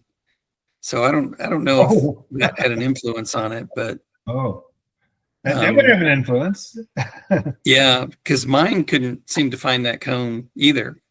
Because that was the first cone that I was looking for, but I had programmed the home cone as the first cone by mistake, and it didn't seem to be able to find it that well. So maybe it needs sunglasses. The camera.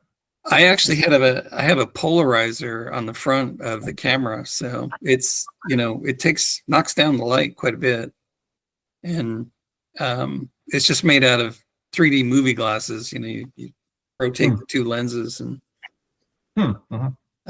it blocks out enough of the light that the thing can actually work in bright light. But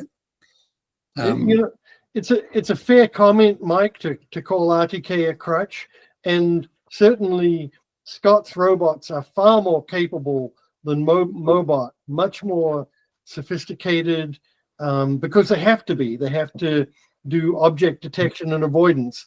Mobot doesn't do any of that stuff. So It just rolls over anything it runs into. right, it's just like, okay, RTK says I'm here, so I should go there. It's like dumb and simple, but it's Yeah. effective. And you won. It's effective. So but I take my hat off to you guys who have built robots that have the sophistication that you need if you don't take the direct approach like that. And so yeah, my next platform, which is sort of very, very akin to Carl's next platform, is just not going to be an RTK platform. It'll be a regular GPS, and so it'll have to deal with those all those nasty, awkward issues. Well, Carl might give you his platform he's abandoning. Maybe he could start with that. It's good for a second life, Paul. You could give it another 30 years. It's got plenty more surfaces. You can put a lot more duct tape and it won't overweight it. I ran across something during the week, actually just today, that I think is worth sharing. So there's a real need to see telemetry from your robot and to at times drive it through teleop, like when you're going to the start point from the pits or back after it's stopped or whatever. And Ray's addressed the telemetry aspect with his chick magnet, and John addressed the control and mission selection and telemetry aspect with his universal robot configurator. And I got to thinking a while back, what about if there was a cell phone app that you could do those sorts of things? Would a cell phone app be actually a better solution overall than either of those two approaches? And so anyway, I went looking for cell phone apps. I previously found a Ross teleop robot control app. I didn't find that this time, but I did find something I thought looked actually pretty interesting. So I wanted to share that with you guys. It's called RoboRemo, and it's an Android app with companion code that runs on an Arduino environment. So, an Arduino or an ESP32 or some such. And basically the way it works is they have an app, a GUI creator app that runs on your cell phone that lets you place buttons and sliders, and they've got a joystick thing, and it links up to your Arduino environment via Bluetooth or Wi-Fi or USB, and it actually gets really good reviews on Google Play. It gets 4.7 on 430 reviews with 50K downloads. So pretty respectable from a reviewing perspective. And it's fairly modern. They started it in 2021 when they were competing in a line following contest, and they had to reprogram their Arduino every time they wanted to make a parameter change. And so they started a preliminary thing of hooking it up to a cell phone, and then advanced that, turned it into a product. They have a demo platform that's free that gives you 5 GUI items per interface, but it's only $10 for the app, full-blown app that gives you an unlimited number of GUI items per interface.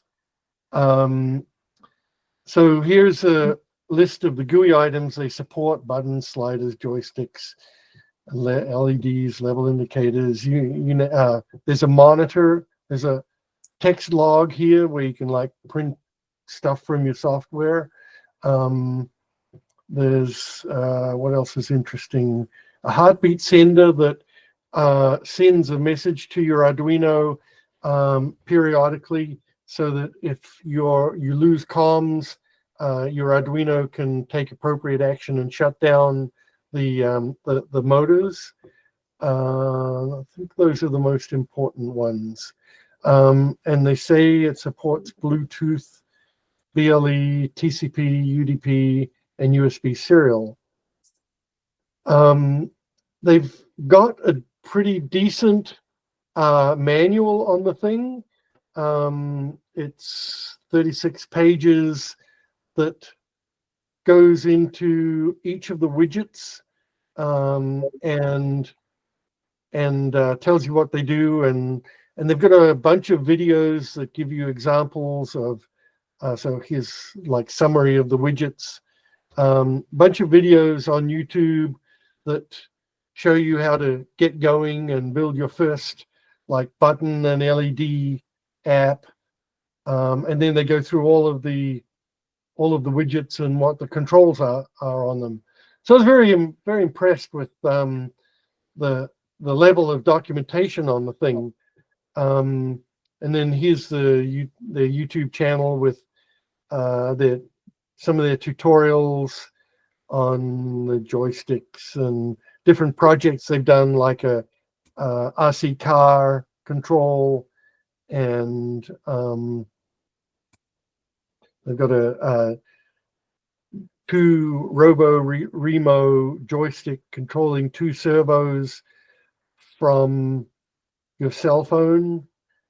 What I haven't figured out, so it appears certainly that you can use Wi-Fi, and they say that you can use Bluetooth if you use a Blue Smurf adapter to an Arduino. I haven't figured out whether you could use the ESP32's Bluetooth interface to talk to the thing.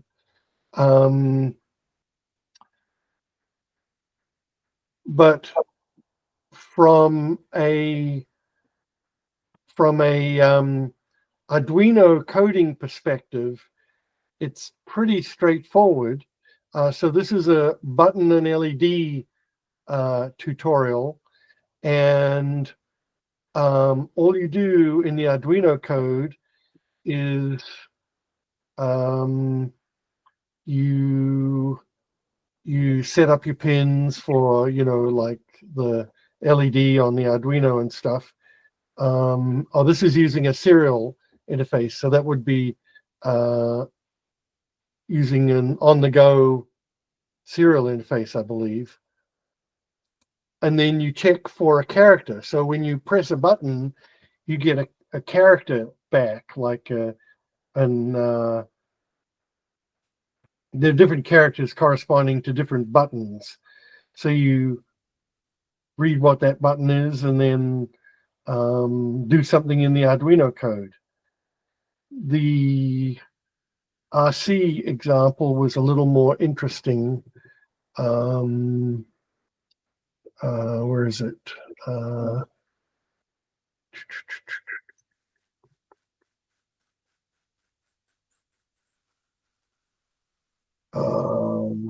Projects, Arduino projects. There's the RC car project.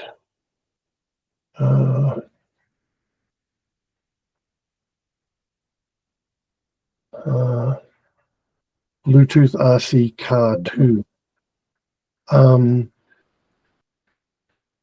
Yeah, so they got example code for some of them. I don't see it here.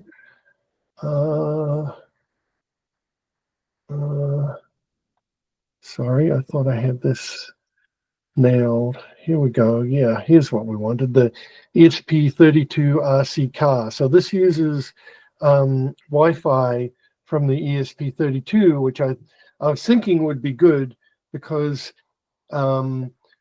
I'm using the SD32 as a low-level hardware level controller with the Raspberry Pi running ROS as the autonomy controller. So by hooking this up at the lowest level, you would get low-level control over driving the thing. So anyway, the Arduino version of it is you declare your SSID and your password and your IP address and your pins for controlling forward, back, left, and right. Naming thing a lot. Then you get your commands, and then you execute the commands. Depending on whether the command starts with F or B, you do a digital write to the appropriate pins to send it forwards or backwards, left or right. And then in the setup routine, you call the soft AP config to configure the access point. So you're putting an access point on your ESP32 and your phone hooks up to that. So anyway, that's in a nutshell what I hope I was sharing that. You know, I've got a. You were. Yeah. I've got. Was I sharing that? Yeah. We're, yeah. Okay. Yes. So I wondered if anyone has used it or has any experience or things of it or things like it. Not that one, but I've seen some 4 or 5 years ago similar to that. Different kind of like app builders with gauges and things. There's another way to go too with what is it? Red Node. So it's or Node Red it is. So it's a it's like a IoT. Well, it's kind of like you can run a Node server, Node.js server, and then there is a kind of a dashboard with a very simple builder, and then using that dashboard and the Node Red and the builder tools, you can have really complicated dashboards just using open source, like whatever interface you happen to use, whether it's Mosquito or okay, what are some of those? Anyhow, MQTT. That's what I was thinking of. Yeah, but I think Node Red has libraries that interface with all kinds of different things, whether it's serial or HTTP or open API calls or whatever. Node Red, and then there's a Node Red dashboard. And is it something that does it have a server end on an Arduino, or what runs? I mean, you have to find your own endpoint for it, but I mean, it's not hard to find like MQTT libraries for Arduinos or ESP32s or whatever. Then you still have to deal with the air interface, whatever wireless. So that's what's kind of nice about what you've got there, is that they've kind of designed that with the wireless in mind. Yeah, and I'm particularly enamored with the Bluetooth aspect, because once you've paired your cell phone with Bluetooth, then you don't have to do anything to, Wi-Fi is always a problem, right? I mean, it just is. Yeah. And you always got does it have an IP? Is it hooked up to some access point? What if you want it hooked up to some different access point? It's just always complicated. Yeah, peer-to-peer is pretty nice. Yeah. But Bluetooth, turn your phone on and start the app and it's there. So I was pretty enamored with that aspect of it. And I've actually run not Bluetooth but BLE, which you can, for all practical purposes, pair as well with whatever addressing scheme it was. But there are BLE to MQTT gateways. So I was going to set one up at my house here so that I could have a Raspberry Pi serving a Node Red dashboard with a control panel, and then by clicking buttons on that, it would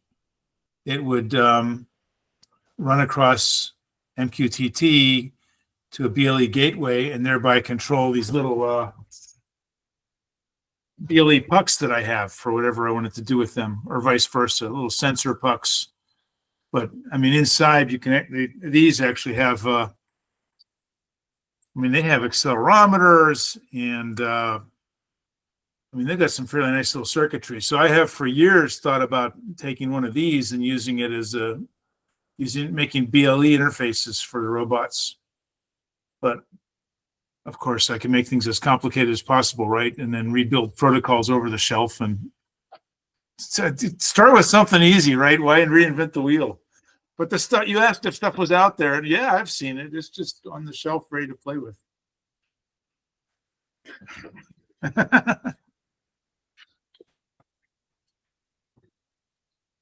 Looks great, Paul. Tell us how it works. I might just do that, Yeah. Carl, you know. You got the time. Yeah. Because you know, that little handheld remote for Mobot is adequate, not great, but when I get my little truck built, which by the way, I'm coming along.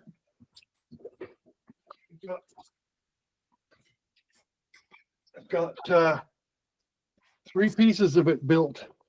Oh, So there you this is go. This is the gearbox. This would be what broke on your one, Carl. Yeah. So it's got the servo for actuating high and low gear, and the front output shaft, and there's a rear output shaft somewhere. Oh no, that's a high-end model. The one that I have, the drive shaft was a single piece of metal with flattened ends. But what model are you building? That looks pretty fancy. This is the TRX4. All right. Praxis. And this is the front axle assembly. Oh, and yeah. It's really fun. I've really just had a blast building the thing. Yeah. This is the differential locking cable. Yeah. It's got so it's got the CV joint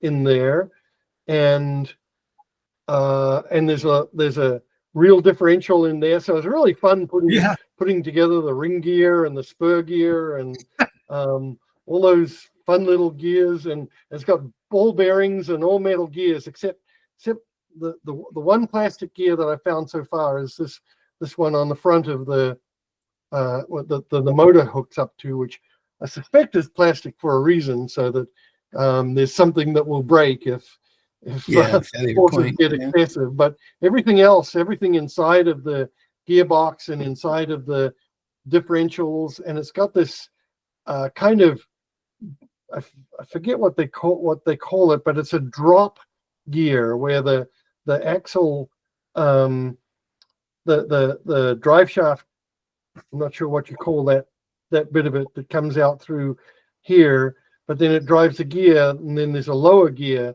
that drives the actual wheel hub. And Tractors that call it a bull gear. The bull gear, okay. Yeah. And so that gives you more ground clearance. They're essentially dropping the wheel axle. So anyway, finished that, and that's the rear axle. It's almost the same, except it doesn't have the twisty bits on the wheel axle. So anyway, it's really just fun to build. Oh yeah, it looks that way.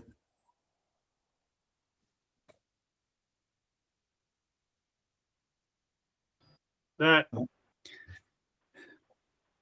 app you showed us, that Bluetooth app. See, I'm thinking about putting a couple of stepper. I've got a bench. I've got a milling machine in my little shop out there. I think I showed y'all a couple of years ago.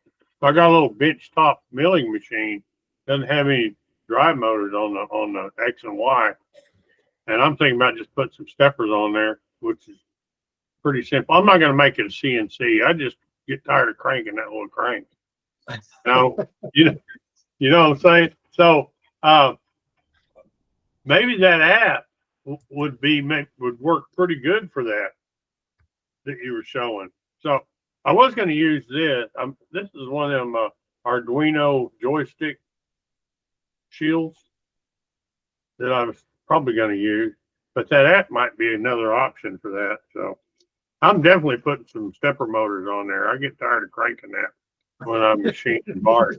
So. Round and round and round and round. Yeah. That gets old, man. So, and I used to run CNCs back in the day. So, you know, I know what it is to push a button and let the machine do the work. So. Hey, Paul, if you looked at Vizanti for ROS2? At what for ROS2? Called Vizanti. I don't know what it is. It's a telemetry mission planner kind of a thing. No. Might want to take a look at it. This is a video of somebody's boat running ROS2. On the right-hand side is an inset of what the Vizanti mission planner interface running on a cell phone can look like. Oh. How do you spell Vizanti? There's a link in the chat. Vizanti. There's a GitHub repo available for it. Now this is ROS2 specific. It won't have. Yeah. But that'd be great. You can see all your ROS2 topics. It does mapping, and you know, seems to be pretty cool. And for a cell phone interface. Ooh, You can see it. Yeah, you can see it on a cell phone. Now it's still Wi-Fi. You still need to be like TCP/IP connected to it, just because it's looking at ROS message space. Oh, Vizanti. Okay. Oh, interesting.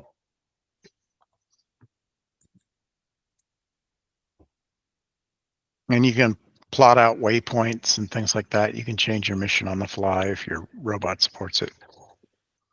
Cool. I would like to. Kind of like ArduPilot for ROS.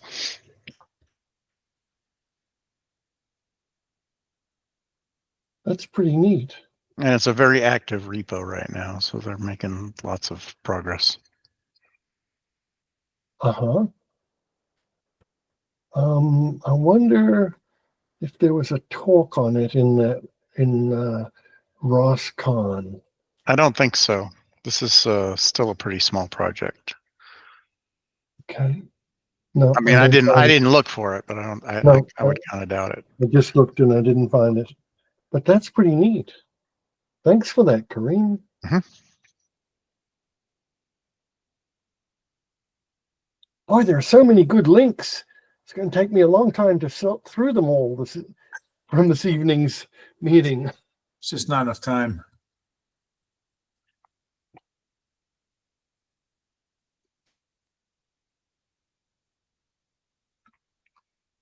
I like that a lot, though. Because I think, you know, compared to a dedicated thing like a wristwatch or a chick magnet, phone has some attraction because you can put it in your pocket. It's got a bigger screen and that you can just do more stuff with, and everyone has one, and you don't have to build it.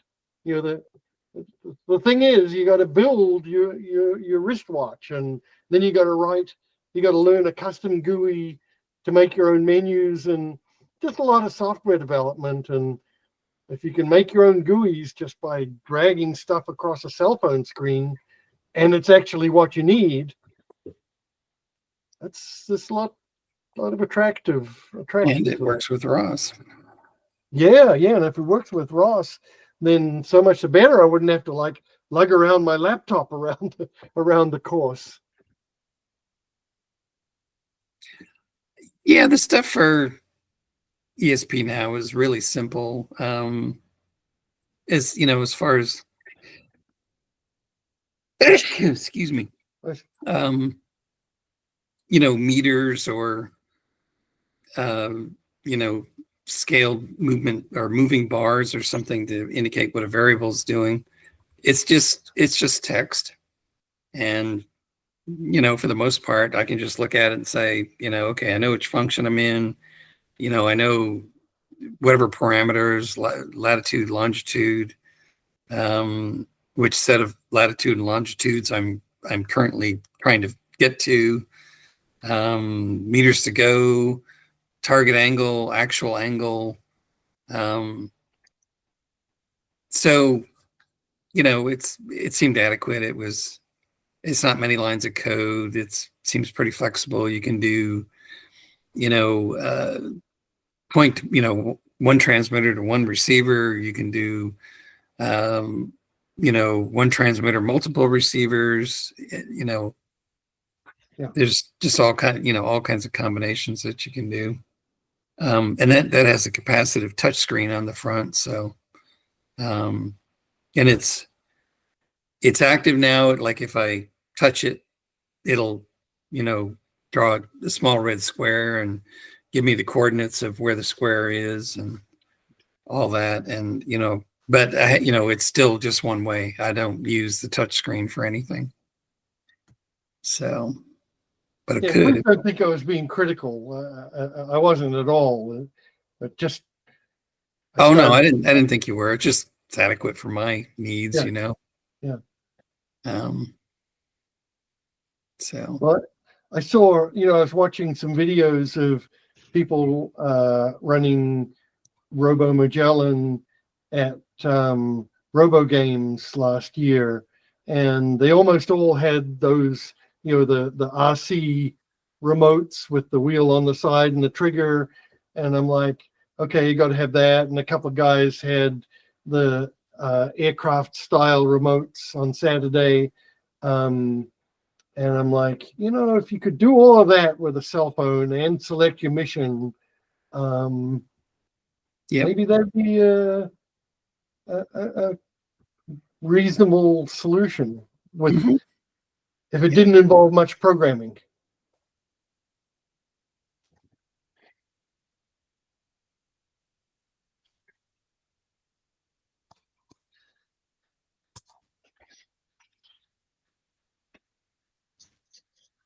Well, what do you think? Are we running out of steam? It's that time. I think so. All right. Thank you, gentlemen. Great discussions tonight and lots of interesting links. I'm going to have to and I have to look at them. One thing that I am going to announce and open to any comments that you all may have before I do it, but assuming no one cries halt, I've taken a few of these meetings and put the chat into NotesLM, and it's produced really cohesive, accurate summaries of the meetings. So I thought I'd post them on the email reflector, kind of with a view to including more of the membership, more of the club membership in what happens on Tuesday night, partly from a perspective of showing that, hey, there's interesting stuff, a lot of technical content here, partly from a perspective of, hey, you guys might be interested in coming. There's actually, you know, a lot of good stuff that gets talked about.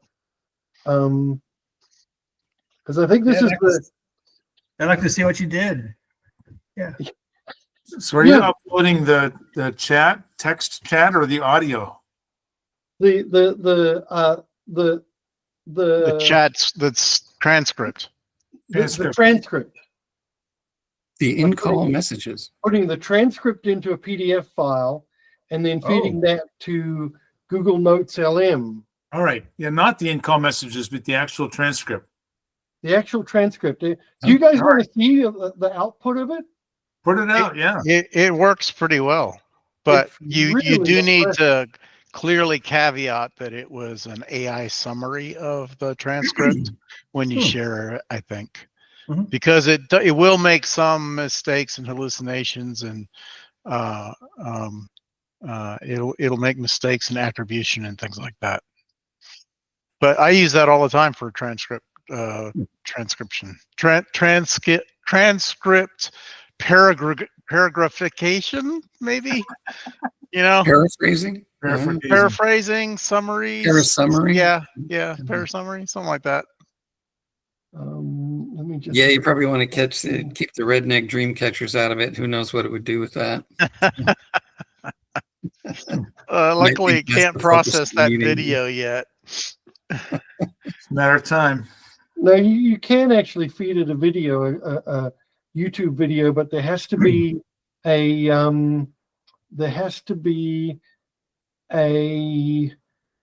transcript in there somewhere. Yeah. And so let me just But it's not processing the images yet. No. So this is a voice to text translation and then a summary? No. Well, so it's voice. Google Meet does voice to text. So that's what we've got going on now. And I've started posting the transcript on the YouTube channel when I post the video. Or I should say I post a link to the transcript. So November 12th. So this was 2 weeks ago.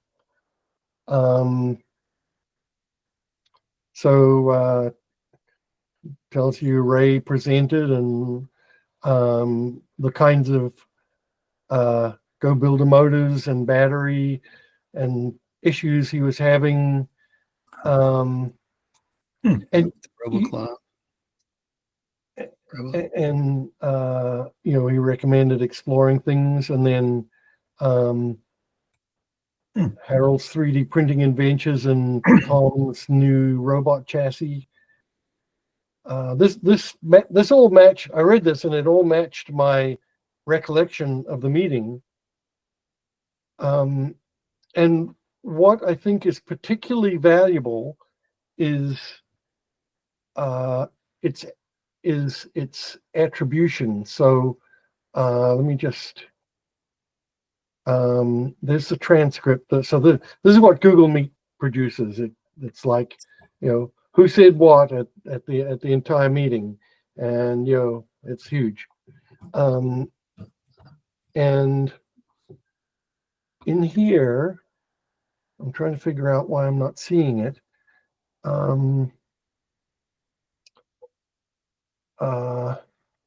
There is, maybe I didn't make it. Let me just go back to November 5th. And robot status summary. Summary of projects discussed here. There's not. I don't understand why these numbers can be links, hyperlinks that link to the section of the transcript that it pulled them from, and I don't understand why I'm not seeing that here. So you can actually do a topic reverse lookup, I guess, huh? Back to the discussion. Yes, absolutely, and that's what I'm trying to demo. So on the YouTube videos, the ones you post on YouTube, they'll have a link to this? No, the YouTube videos I've been putting recently in recent weeks, I've been putting a link to the transcript. So it's what everyone actually said. The transcript comes from the text or speech to text. Yeah. Does that work? The YouTube does that, or Google, I mean? Google does that. So since there's some questions on this, let me just show you the process that I use. Let me just go to, I'm going to open up a different window here as Google Meet, just so y'all can understand how this all works. Stop presenting that and present this window. Should be this, I think. Yeah. And if I go to Google Drive, are you all seeing the Meet recordings in Google Drive? Yeah. Okay, so this is user, the DPRG Meet user. So I've just switched my profile to be I'm now DPRG Meet in this window. And this is my drive. So it's got the videos, and here's the last meeting's transcript.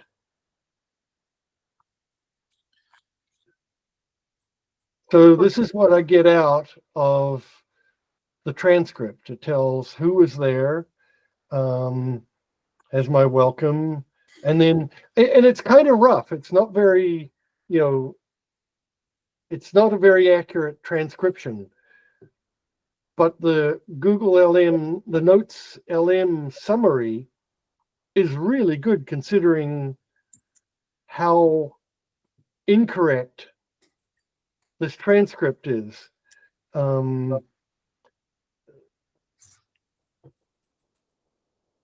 So here's what Pat said when he was reporting that he wouldn't be able to run.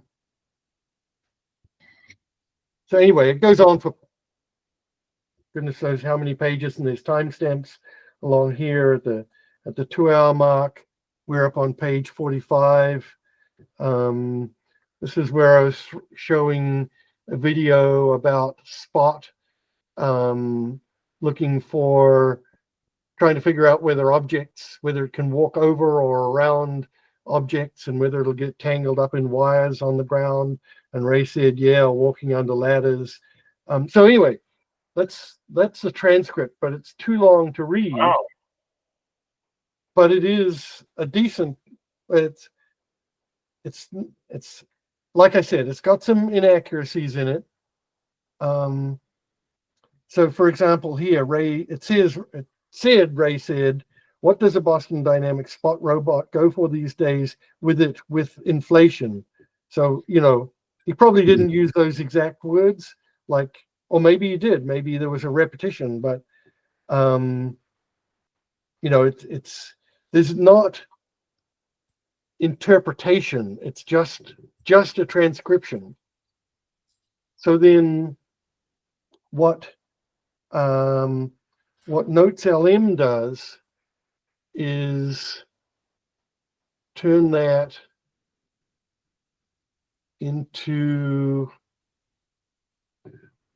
so I'm just going to make a new summary, and I don't know why I have to do this.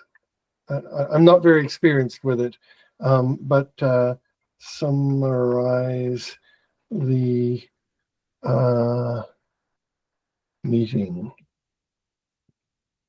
And so it thinks away for a little bit.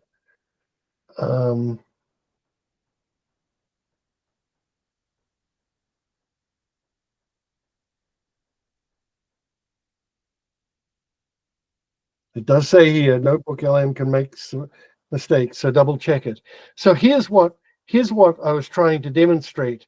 Here's the meeting summary, and in the discussion with Scott, we discussed sensor mounting and height, potential interference from grass, and camera filtering. And it gives you references 15 and 16. You can hover over them and see a preview of the script that it came from, but you can click on them and it scrolls to a highlighted section of the transcript where you've got the actual actually what Google Meet transcribed Scott as saying.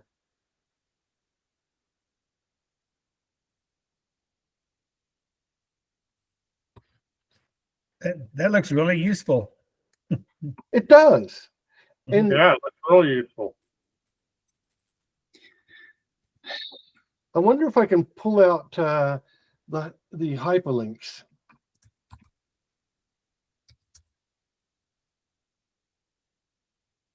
Oh, it doesn't have the hyperlinks because they're not in the transcript. They're in the chat. So anyway, but yeah, these summary bullets of like what the discussion with Ray covered, tipping on slopes and the need for increased clearance, motor power consumption and weight considerations, use of RC controller for easier handling, and the ability to backtrack to exactly what was discussed. And I haven't found a way that I can share this broadly, but I think the summary by itself would be interesting and attractive to the membership who receives email, and this would be like a once a week email, to say, oh, this is what those guys talked about. You know, maybe I might be interested in that. Cliff notes. Yeah. Yeah, that's exactly what it is. It's Cliff Notes to the RBNV meeting. Guess I better watch what I say from now on. Yeah, Don't worry, thank you, it's all attributed to you. All very detailed and recorded. All recorded. Yeah. It's also, you know, kind of helpful having the timestamps, because on some of the videos, let's see, where's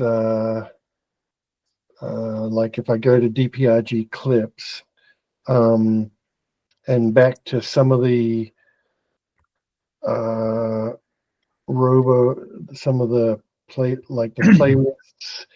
There's the Robot Builders Night virtual playlist. Hey, stop. Quiet. I don't want you. Go away, Paul. What I wanted to show was viewing the playlist of RBNV, and on some of these, and I can't tell you which ones, I've started putting.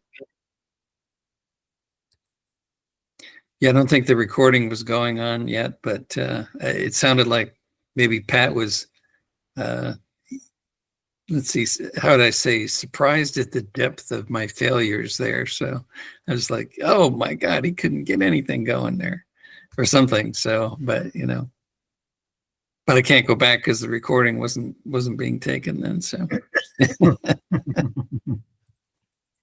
But were you just saying that live, Ray? What do you mean? Talking about Pat being surprised about the causes of your failures. Oh, yeah. In the just before I got into the meeting, it sounded like there was a discussion going on, and he kind of said, you know, the highlights, you know, the successes were spectacular and the failures were as bad, you know, or something. I was like, I don't damn, think you said that. No, that wasn't said. But it is nice to sometimes have, you know, an informal chat before we start recording, because you can see how, you know, I think in some ways you can view this as a double-edged sword. You know, it tells you what was said and makes it reasonably accessible, and that can be good and bad. Yeah. So, you know, having some informal time at the beginning before, you know, to kibitz without knowing that it's subject to analysis can be good. Oh yeah.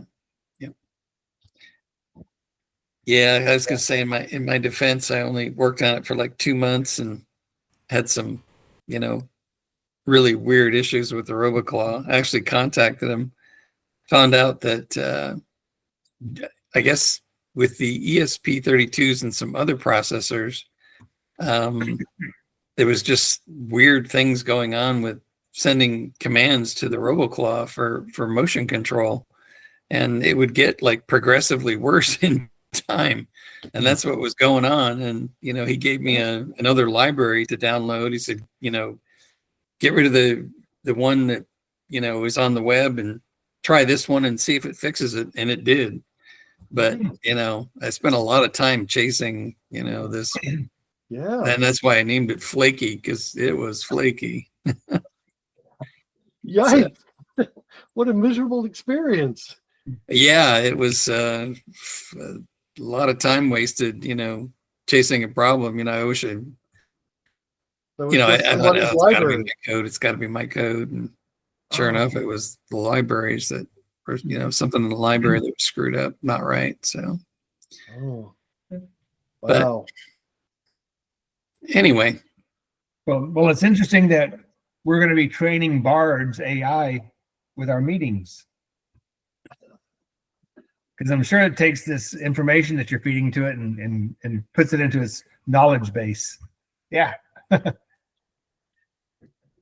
I know. If anyone thinks this is the wrong direction to go, feel free to. No, I like this. It's a great, easy way to try to look something up or what was said in a meeting. So. Yeah. That's.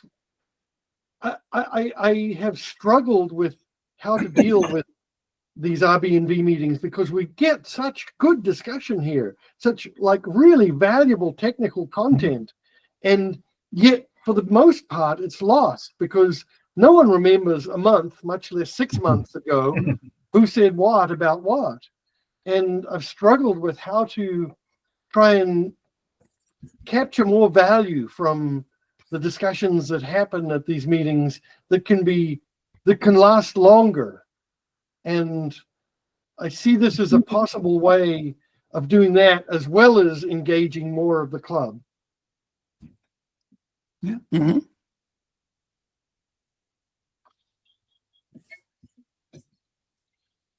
Well, that was an unexpected dive down into the weeds of AI. Yeah, it's cool. That was great. Yeah, thank you. The options. All right. So when you see your name on the email list on DPRG list, and you said this, if you think it's wrong, please just jump in there and say no, it got it wrong. It's summarized. I mean, I'll pre-read it and make sure it lines up with my recollection, but it might not be your recollection or what you meant. Which sort of brings us back to. My nephew is a lawyer, and he's so let me go to a different place. One of the things that's unique about NotebookLM is it's grounded in the information you feed it, so it doesn't go outside to like invent stuff. So it's much less subject to hallucination. Its only input is the content that you give it. And we never hallucinate. What? We never hallucinate. We don't. But I thought, you can envision this being used in a deposition, right? And someone says something and they bring out the summary and you can backtrack it to the record, to the transcript. But someone can still say, well, yeah, those are the words that are in the transcript, but that's not what I meant. I meant XYZ. And that's always going to be a valid defense, whether it was transcribed and interpreted by an AI or by a human. Mm-hmm. So, I don't know that it's that different than having a secretary take notes and publish the minutes. Someone can always and should be able to say, okay, maybe that's what was said, but that's not what I meant. What I meant was blah, blah, blah. And then your conversation goes from there. Anyway. All right. Good to see you guys. See you next Tuesday. Thanks again. Thanks, All Paul. right. Take care. Thanks. Good night. Good Good night. night.